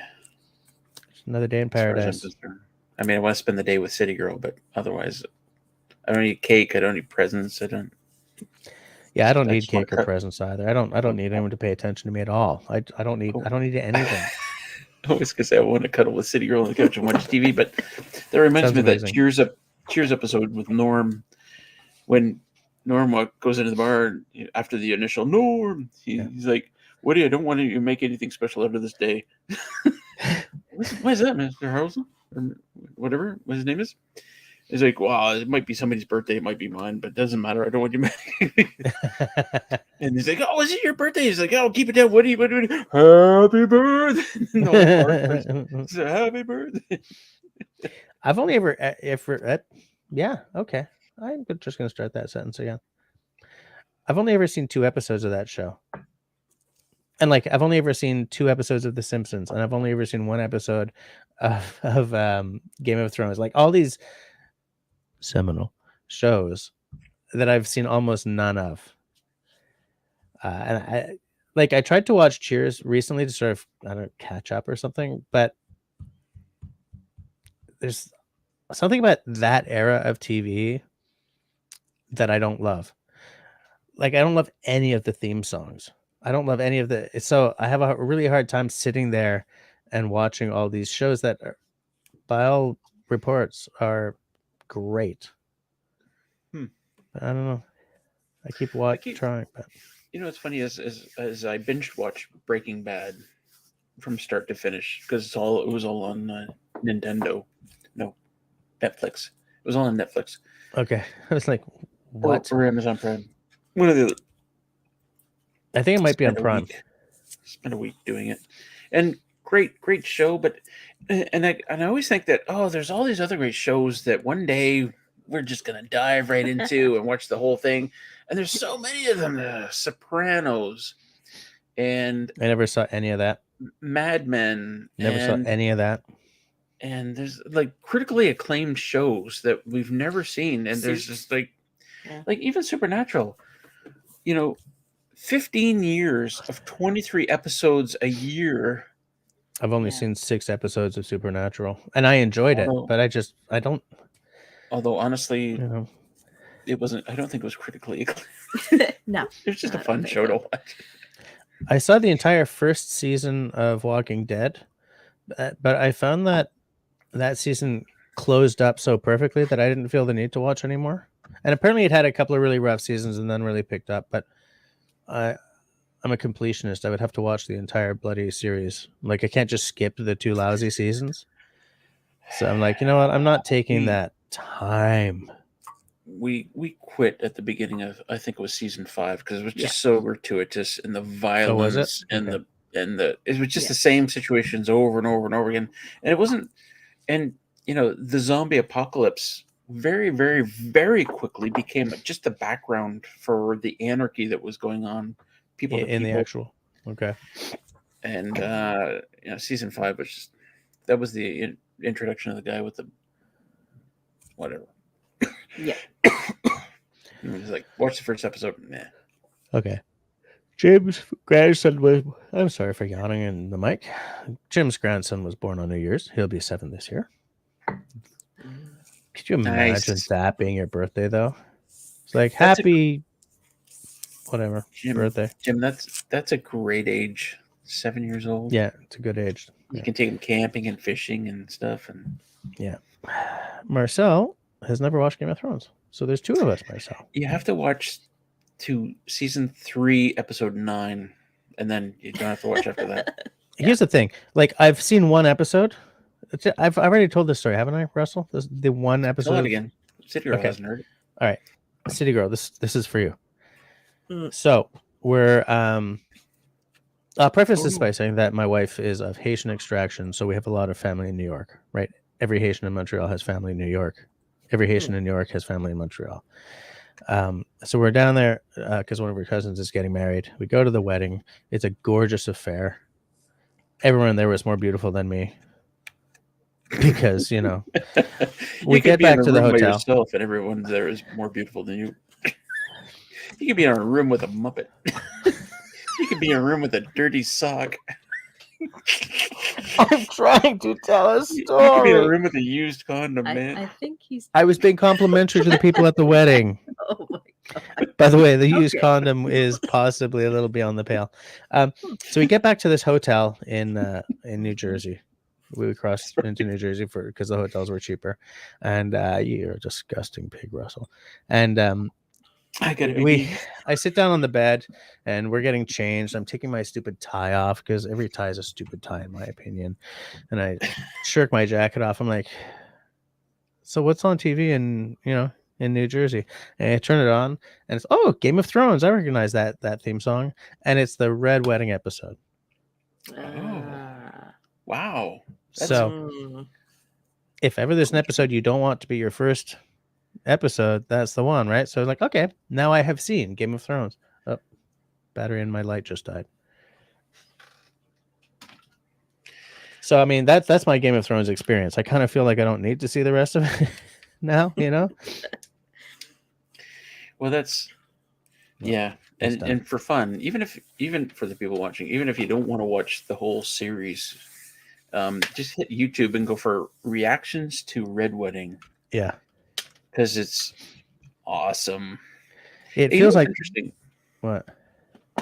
I was gonna say, what's interesting is because I've watched so many reactions to Red Wedding, I've kind of seen that episode like many times over, Mm-hmm. and it was beautifully written. It was just the whole episode was just like because it has its ups and downs all the way through the episode. This happens, Mm-hmm. this happens, this happens, this happens. I'm like, oh wow, Yeah. the writing was fantastic. Yeah. Anyway, what were you gonna say? It feels like that episode is kind of like a microcosm of the whole show in some ways. Yeah. Look who's leaving. Good night, all, says David. Happy Christmas, David. oh, good night, If David. you're still here. Good night, Pam. Is Pam out too? Oh yeah, David's Pam. Yeah, Pam B, by the way, says some of the old series would take months or years to binge watch. You know what I binge watched? I used to have this little gig where I would write reviews of movies. First for a fairly large named Canadian magazine that is now gone, and then for like some websites and stuff. And I ended up being sent, I think, a whole season of the Zorro show from the 1950s, the Disney show, like God. black and white. Yeah. Mm-hmm. Loved it. Like to the point where I would watch it again, and I don't know why. It's not like it was like extremely high concept or anything. It was just Zorro, a weekly, had the buffoonery on the side of the soldiers, and like Zorro was like secretly a great swordsman, but publicly kind of an effete kind of nobleman, right? It's the same tropes as Disney and other companies just keep putting out and out and out. I mean, the parts played by the soldiers in Zorro were played by Roscoe P. Coltrane and the good old boys there in Dukes of Hazzard. Dukes of Hazzard, right? It's essentially the same role, different accent, different names, different uniforms and stuff. But I just loved it. I also got the first six James Bond movies through that gig. Love the old ones. I love the new ones too, but there's a magic to the old ones that just isn't quite there anymore. Yeah, I can see that. I love Golden Age TV. I love Golden Age film. Golden Age is not quite James Bond, but some great stuff happening in the 70s in film. But yeah, I don't know what it is that draws me to these things, and like shows that I know are extremely well written up until the last episode, like Game of Thrones.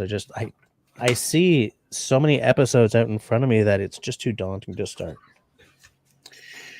Yeah, I get that. But I don't know. I would feel sad if I was dead and I haven't watched some of these critically acclaimed shows. Mm-hmm. I'd be a sad ghost. Sad ghost. Oh no! Wait. If you're a ghost, though, can you go back and watch those shows? Only if you're haunting someone who's in love with those shows. That can't be that hard. Christy says that Steve watched all of Game of Thrones. Never did watch the YouTube videos, but would occasionally look up at the wrong times. Fair. Steve watched them, but you didn't, Christy. Jim says our house loved Walking Dead. We actually visited a lot of their sets on the way through Atlanta a few years ago. Mark Davidson's asking a particularly divisive question. Who is the best James Bond in your opinion? I understand the discussion, but I have a thing for Sean Connery as James Bond. We both agree that Tom Cruise is the best James Bond. I was going to say Idris. Oh, absolutely. Yeah. We're on the same wavelength. We're going to name people who weren't actually James Bond. Yeah. I see that you guys are both like in sync. That's fine. That's good. Yeah. Fine. No, it is true that we both agree that Daniel Craig was the best James Bond. Daniel Craig. Yeah. Daniel Craig is I don't know if he's doing it because he hates the role. He's done. He's done. He is done. Okay, in that case, he was a really good James Bond. He doesn't hate the role. It was a lot of work for him, and he wanted to move on. He doesn't like the character. Yeah, it was a lot of work for him, and he wanted to move on. But he doesn't like the character. He said that James Bond was a sexist asshole, and so it was sort of weighing on his mind. But what I liked about him in that role was he brought a certain gravitas of the getting old at doing this, like getting old at being a spy. In fact, there was a certain element to that was it Skyfall, the one where the whole film had a theme of James Bond is getting old for this, like throughout the entire film, that sort of, the world is moving on. It was a thread throughout the whole thing. Remember, he was shaving and I got that sense. Yeah, that they were wrapping him up. Like, okay, we're moving on. And the question is, who's going to be the new? Wait. Skyfall was the last one? Skyfall was. Well, it was the last one that I saw. Oh, no, there was. Shoot, I think that there was rats. Anyway, I agree with you. I got the sense that they were prepping us for, his time is now coming to an end. Like, either they're finishing it up or they're going to make a massive change in some way or something. That's kind of why I thought Idris might actually get the role. But he's getting up in age too, right? Yeah, they're looking for a 35-year-old right now. Yeah, they probably are. Christy says that George Lazenby was the worst James Bond. I don't think he was the worst. No. The worst guy was that. I'll tell you who the worst one is. Hands down, the worst one. Like, that's not even a contest. It was Pierce Brosnan. No. I like Pierce. I would put Pierce above most of the other ones. Tim Daly. Yes, Tim Daly. Tim Daly. Daly. His name? I think that's his name. The reason that George Lazenby only got one film. Sorry. I got the T and the D right. What the heck? There's some other letters in there. You got right Timothy too. Dalton. Okay, I was like, there's a hole in my knowledge. That guy was just like, "What are you doing? You're not James Bond. Stop! Just stop, fella." The reason Lazenby only got one film is because he hated doing it, and he was fundamentally uncooperative as soon as filming ended. Like he suddenly grew this huge beard, and like he no longer looked the part. And like, I mean, in time for the premiere kind of thing, and he didn't. He just completely unhooked from the project. He was uncooperative with the studio. It was clear that he didn't want to do it, so they moved on. But I don't think he was that bad in the role. What's weird is it wasn't even the first James Bond. It was, even though I think it was the first book, was called On Her Majesty's Secret Service. I'm looking at the list now, but there was Sean Connery did 1, 2, 3, 4, 5 films before he came in. Then Sean Connery did Diamonds Are Forever, and then this is canon because there was a Never Say Never. There was a non-canon one, yeah. But is Sean Connery? Did he do most of them? Like, did he do the most of any? No Time to Die was the last one. I forget who did the most. 1, 2, 3, 4, 5, 6 for Sean Connery. 1, 2, 3, 4, 5, 6, 7 for Roger Moore. And then 1, 2, 3, 4, 5 for Daniel Craig. I love Roger Moore. 5. Roger Moore was the James Bond when I was a kid, and I just loved it. Because that's where the dichotomy happens, right? Roger Moore, exactly. Sean Connery, Roger Moore, Sean Connery. It's who's the James Bond when you were living through that. It's who was the James Bond when you started watching? Roger Moore was for me. And I mean, we're the same age. Do you still feel fun for? Damn it, Russell. You're not 29? What the hell? Oh, sorry. Yes, we are not the same age. Weird. It's okay. I'm 29. American. It's kind of the same with like Doctor Who, right? Like my favorite Doctor is was Baker. Absolutely. And it's like anytime there's a character with that much history behind it, you're going to have this kind of argument, right? This kind of philosophy of like, who was... I never watched Doctor Who. Never. And I know, right? And at this point, it's like, where do I start? Like, there's like 1 million episodes with like 5 different actors playing the dude. Like, where do you start? Oh, there are a lot more than 5 now. But you sort of have the same. I think, did my mic just peak? Was that like an unpleasant sound? Didn't hear it. Did the mic just peak? No? Okay. You have the same problem as I have with starting something like Game of Thrones or Walking Dead or the Marvel Universe movies. Like I've seen a few of them, but I gave up because I just realized there are so many movies to get through. And so I understand what you're saying. Like, why start Doctor Who? No. With Doctor Who is much worse. Because it's decades and decades of content. Well, no. Like if you say, "Oh, I want to get into," well, I mean, yes, what you just said. But if you said, "I want to get into Game of Thrones," well, you started season 1, episode 1, and you go through to season whatever, stupid, episode stupid. Don't be like us. But Doctor Who is like.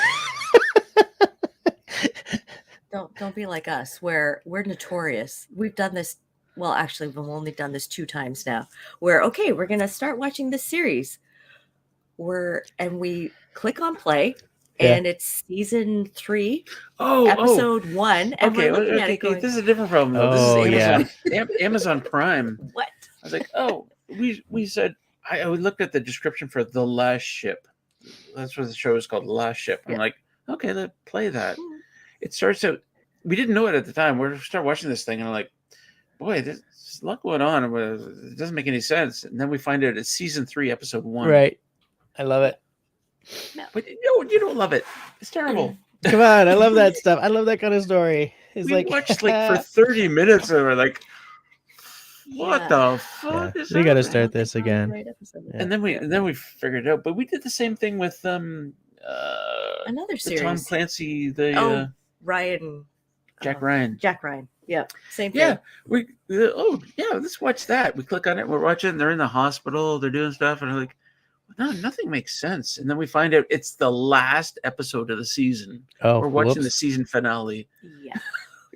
Yeah, Gotta go back. But it's Way got back. more problems than that though. Like we go back, we pull up Amazon Prime, we go back to the last ship, and it's like, Mhm. would you like to rewatch this? I'm like, Yes, when what? we get to it after all the What? others. And it's series. like 5 episodes back. Would we like to watch an episode that's 5 episodes back?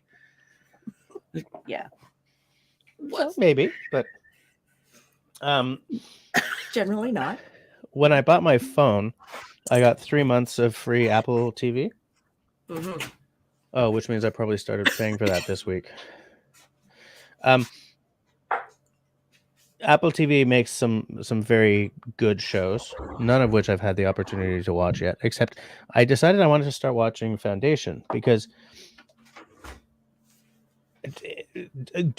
making a TV series of Foundation is a very brave choice because for decades, I guess, it has been considered to be unfilmable. So I was like, wow, they filmed the Foundation series. I got to watch this. And I got through episode 4 and I just stopped watching. So I'm guessing that I wasn't really enjoying it. It's like I just stopped and I was like, this week I'm thinking, when was the last time I watched Foundation? Meh, pizza's tasty.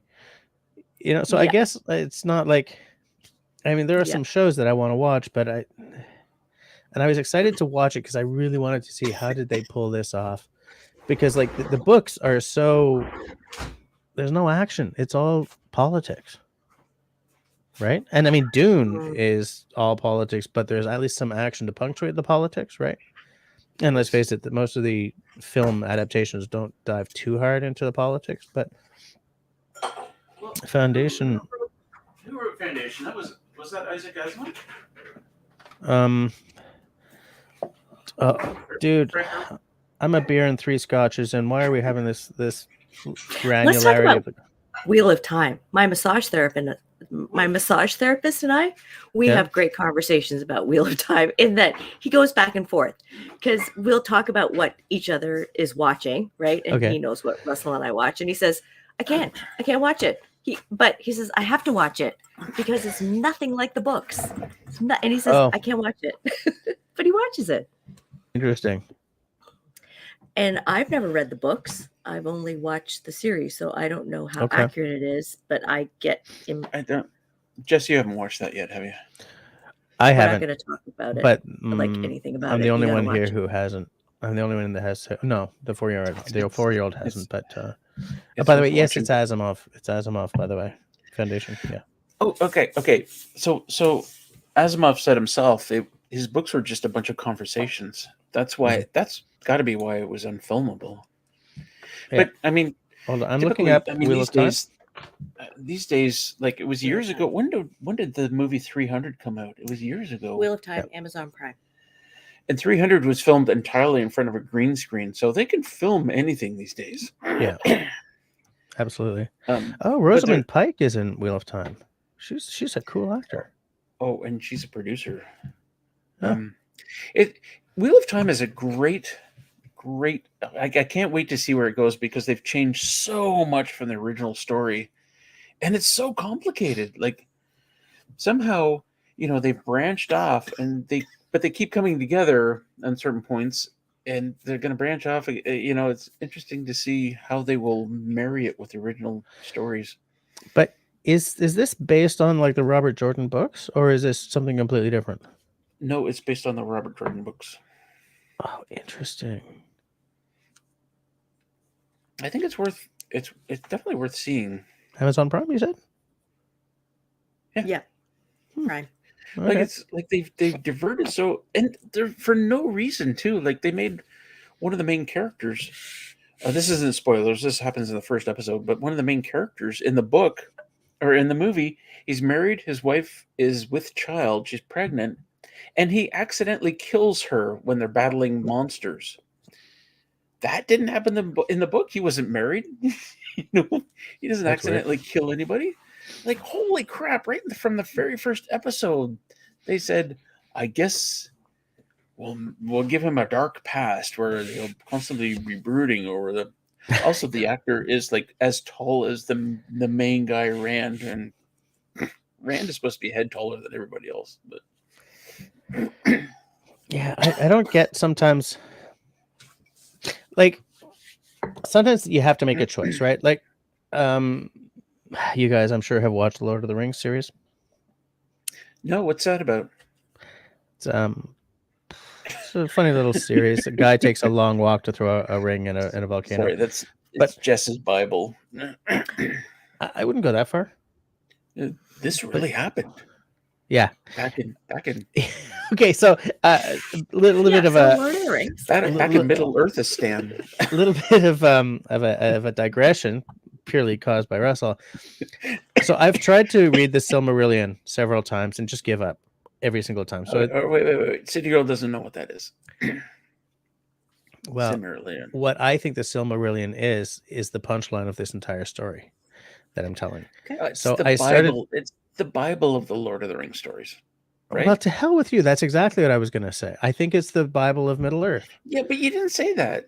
But You I was just about said to. it's the I was going to get punchline. there. I was totally going to get there. But, you had to you had to steal my thunder, rain on my parade, take the wind out of my sails. What kind of snack you want? Is there anything else that I can add to that?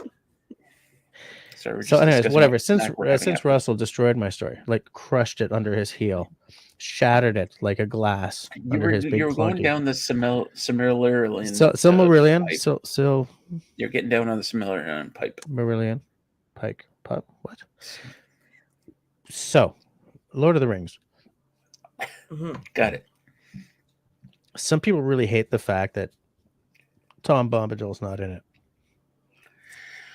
because he is such a seminal part of that series. He wasn't seminal at all. He's Well, just a the bubble. thing is, he kind of is, because like all the stuff that sort of, God, I wish we were having this conversation over coffee instead of booze. But like, how it's almost like he's separate from the world. Like he symbolizes something. Yeah, but the theory is, I mean, he had his own land, and he was the king of his. Not he didn't put it that way. The king or the god. What did he say? The master of his land. I forget what he actually said. I just want to say hi to Hearst Outdoors, by the way. Since Hearst I've Outdoors. never seen Hearst before. So welcome to the live stream. We're not usually talking about books on this live stream, but we've had some drinks and we're feeling just a little. But they said, why don't we take? Didn't at some point they said, why don't we take the ring to Tom Bombadil? But others said, well, he'll eventually fall as well. Like, Yeah, that's possible. But like, I understand why they took him out, because you had to take something out, because those movies were already.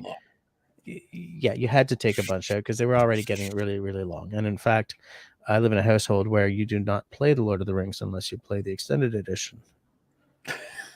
So when I tell you they get really long, holy his wife crap. loves it. Yeah, Loves Lord of the Rings. Okay, got it. Wait, have you watched we haven't watched it's on Prime, but we have. Oh, the series, yes. the prequel series.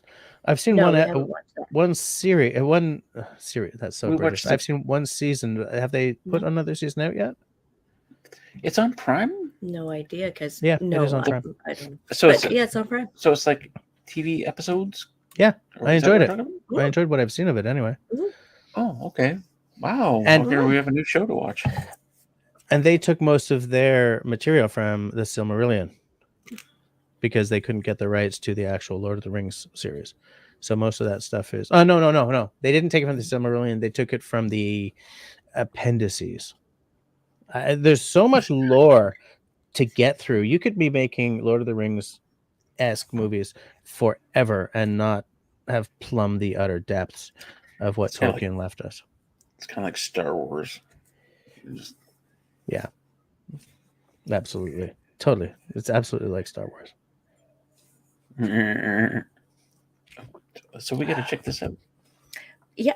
Why aren't they promoting it? All we get is all we keep getting is the dude with the Mexican dude going to space. I don't know what that means, but Country Boy's out. Too many beers and not enough food. Time to go ride the spinning bed. Night, everyone, and hope you have a very Merry Christmas with people you love. If Good, you're still Scott. here, Oh, wow, that was at 11:19. Yeah, so that was 3 minutes ago, which means I'm Please going go. late tonight. Have a good night and have a happy Christmas. Hey, keep one foot on the wall. I'm missing the reference. Grace is asking, what is this show? And now I don't know which show we were talking about. Well, we were talking about like 10 different Many shows. shows. That's the problem, Wow. right? That's like, holy crap. Yeah. Oh, looks like Pam is out. Good Great night, diverse Pam. chat tonight. I've got a couple of new shows to watch. Good night, Jess, CG, and Russell, and everyone else. Good night, Pam. Enjoy that stove that Russell and I both wish we had.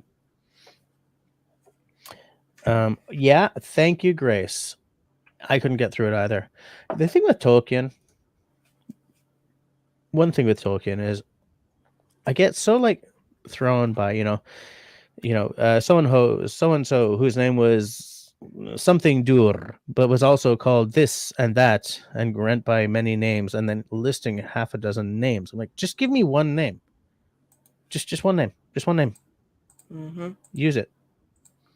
Thank you. One name. And like everything gets so convoluted. Like clearly, and that's kind of why like this is so boring. Not everyone here has even gotten through part of Silmarillion, so I'm just going to leave it. Grace was talking about the one on Prime.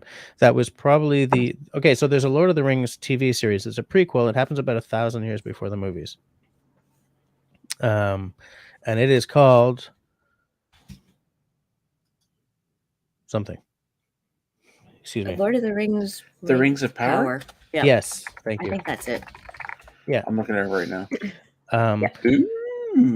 And in fact, it's about like the forging of the rings and the creation of the Elven city, whatever it's called. Watched a bit of that. Apparently, we watched episode 1. I think we were drunk Yeah. when we first started watching it. Oh, this is stupid. Like, I searched for Rings of Power, and Smallville came up 1, 2, 3, 4, 5 times in my list. Smallville? What the hell? You would think that it would come up once, not like 5 times. But why would it come up? He's on your list too, isn't he? Yeah. Yeah. Okay. Yep.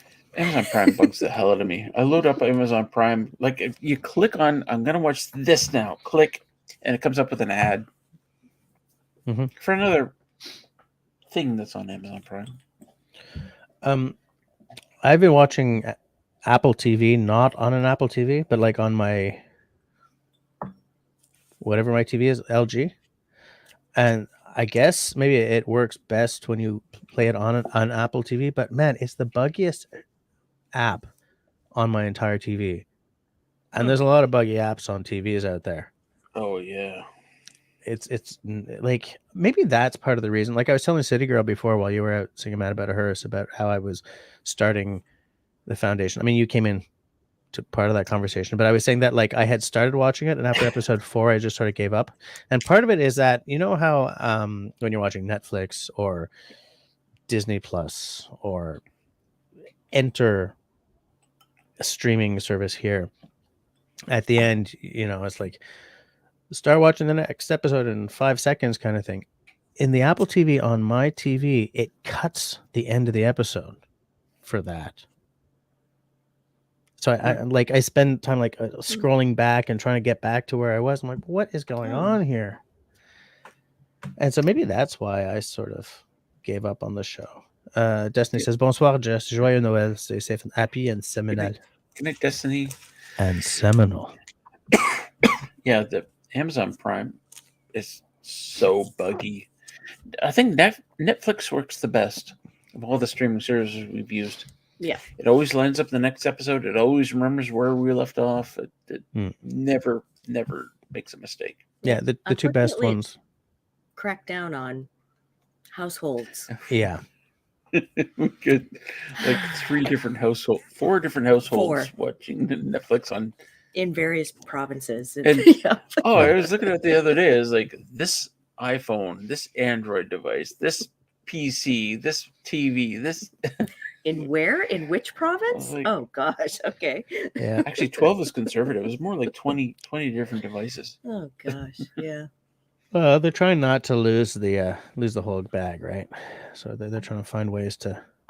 Because Yeah. here's the thing, right? When they started, it was awesome, right? Because nobody else was putting Mhm. out streaming services yet, so they had the licenses to everything, and then people started putting out their own services, so they had to start creating stuff.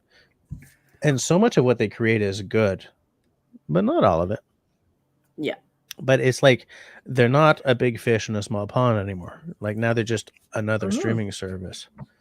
So prices are going up, and they're trying to. What I don't like is, like, with any of these, well, I can only talk about Amazon Prime and Netflix because that's what we have, is if it's a Netflix produced series, you don't necessarily, they might continue it, they might not, they might carry part of Mhm. it, and then it goes to another streaming service like Oh. Yellowstone Oh yeah, it was like, hey, check out season 3 of this show.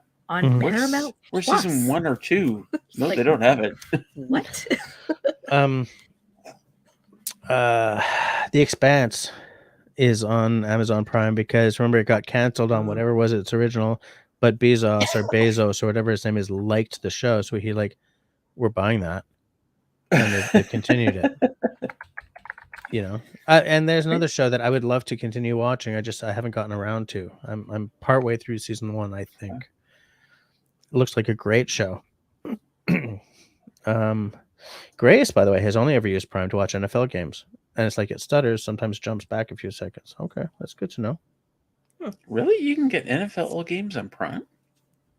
I didn't know that. Well, maybe Prime is like Netflix, where you can get certain things in one country and certain other things in another. Hey, it's by the way, before we go any further, it's 11:28, so in 2 minutes I'm shutting this down so I don't suck at work tomorrow.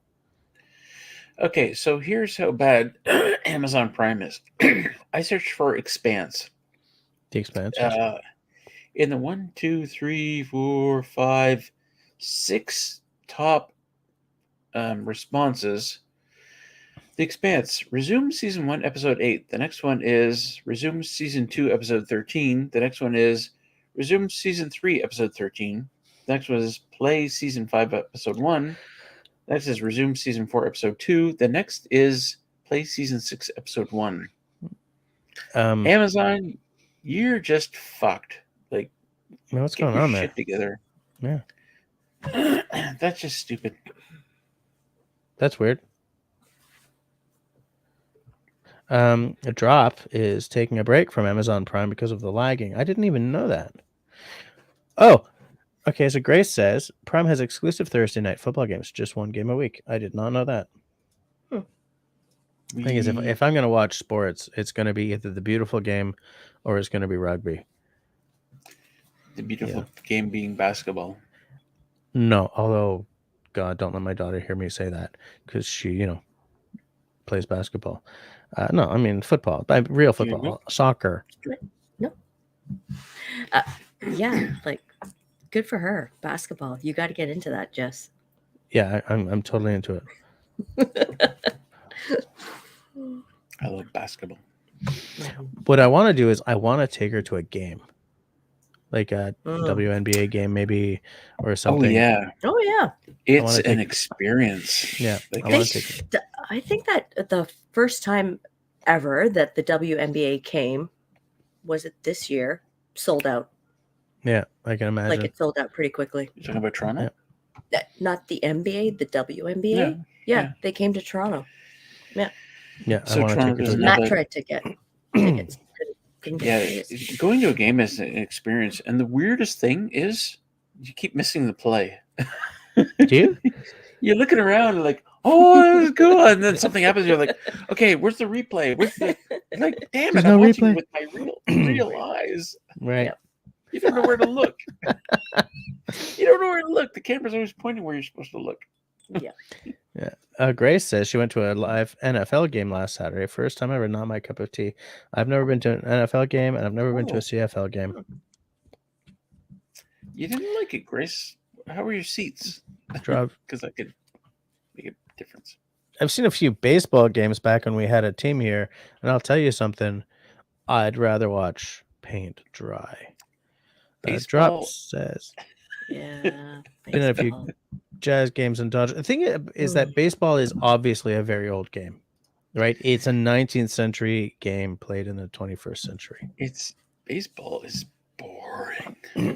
Absolutely. Something. And I remember somebody, a colleague, talking about baseball, saying, "Oh yeah, it's like a game of chess.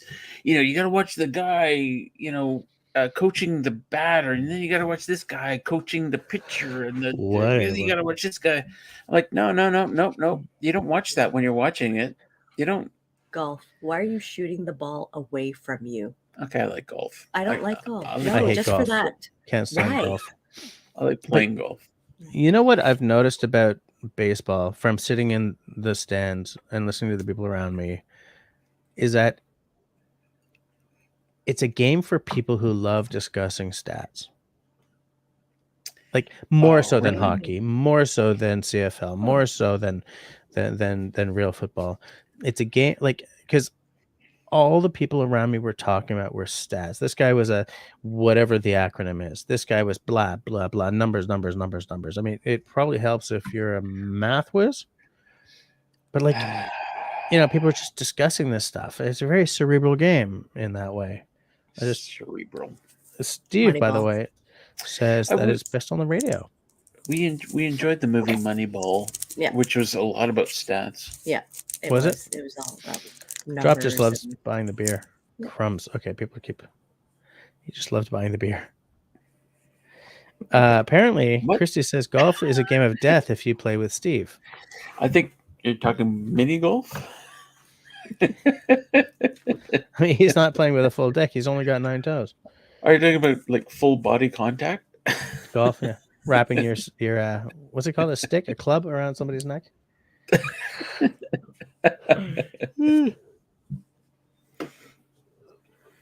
Excuse me. Hurst says, I went to a couple of NASCAR races. I'm good for the rest of my life. Don't need to watch a couple hundred left turns ever again. Yep. I went to an Indy race in Toronto once. We went to one. Was that the Indy? That's the one you and I went to. Yeah. Oh Or was it your other girlfriend? Oh. Oh. Ooh, I hope we're It was- recording this live stream. Was that you? It was me. And did we decide we'd never see another one? Russell, And did we stop. Did we decide we'd never see another one? We said we'd never see another one. Okay, if it It's- was me, then we said we'd never see another It's- one. If it's- it was with your other girlfriend, then no. Oh. I don't know. I don't know what you two decided. Let's just put it on the record that thank God I'm with this one. Fair enough. This one is a delight. Okay. The other one well, was just nothing but arguments. But Right. anyway, yeah, the Indy was it was bullshit. It's like Was yeah, okay, what the fuck did I yeah. so this What just big- happened? What just happened? Screens up where you can watch the thing. Exactly. I'm like, I can watch this at home way better than that screen. Yeah.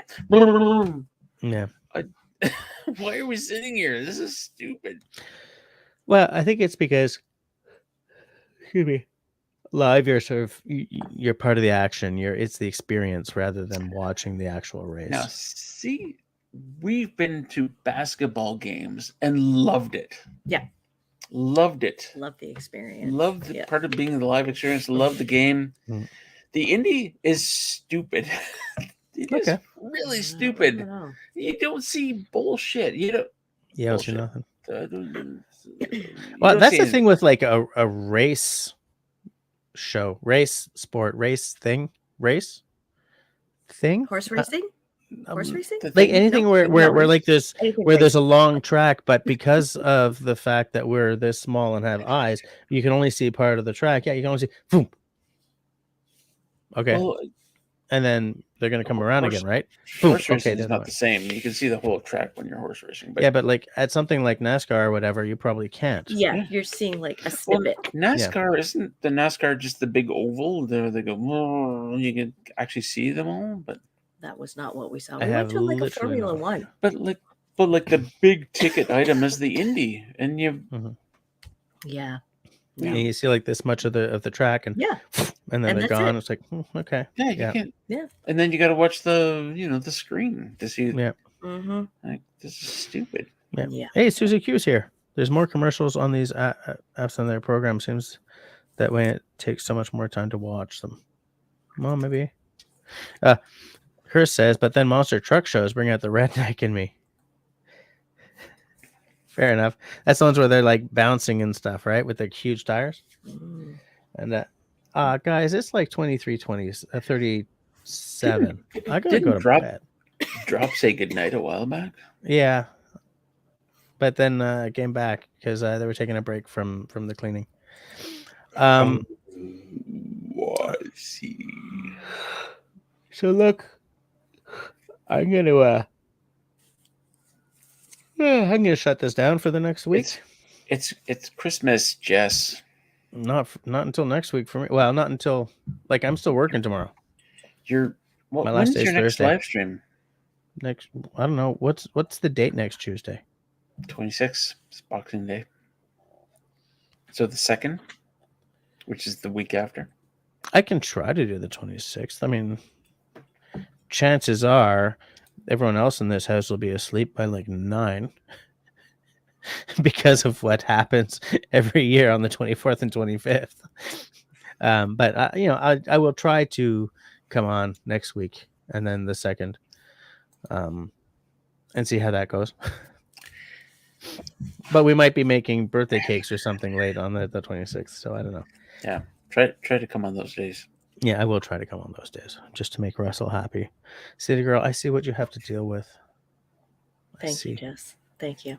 I see what you have. All right, everybody. I absolutely love the fact that you hung out with us tonight. I am over the hill. Over the hill?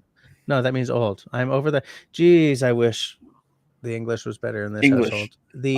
I'm over the moon about the fact that City Girl came on with Russell tonight. You know what's funny is you could have spoken French to her tonight. And I might have understood you and would not have responded at all Okay. because I'm way too embarrassed. No, you've had a few drinks. You could. Oh gosh, no, we're good. We're good. Do the thing. English is fine. No, remember that girl who was like, no. You know what? French is always easier after about 5 or 6 drinks. But anyways, yeah.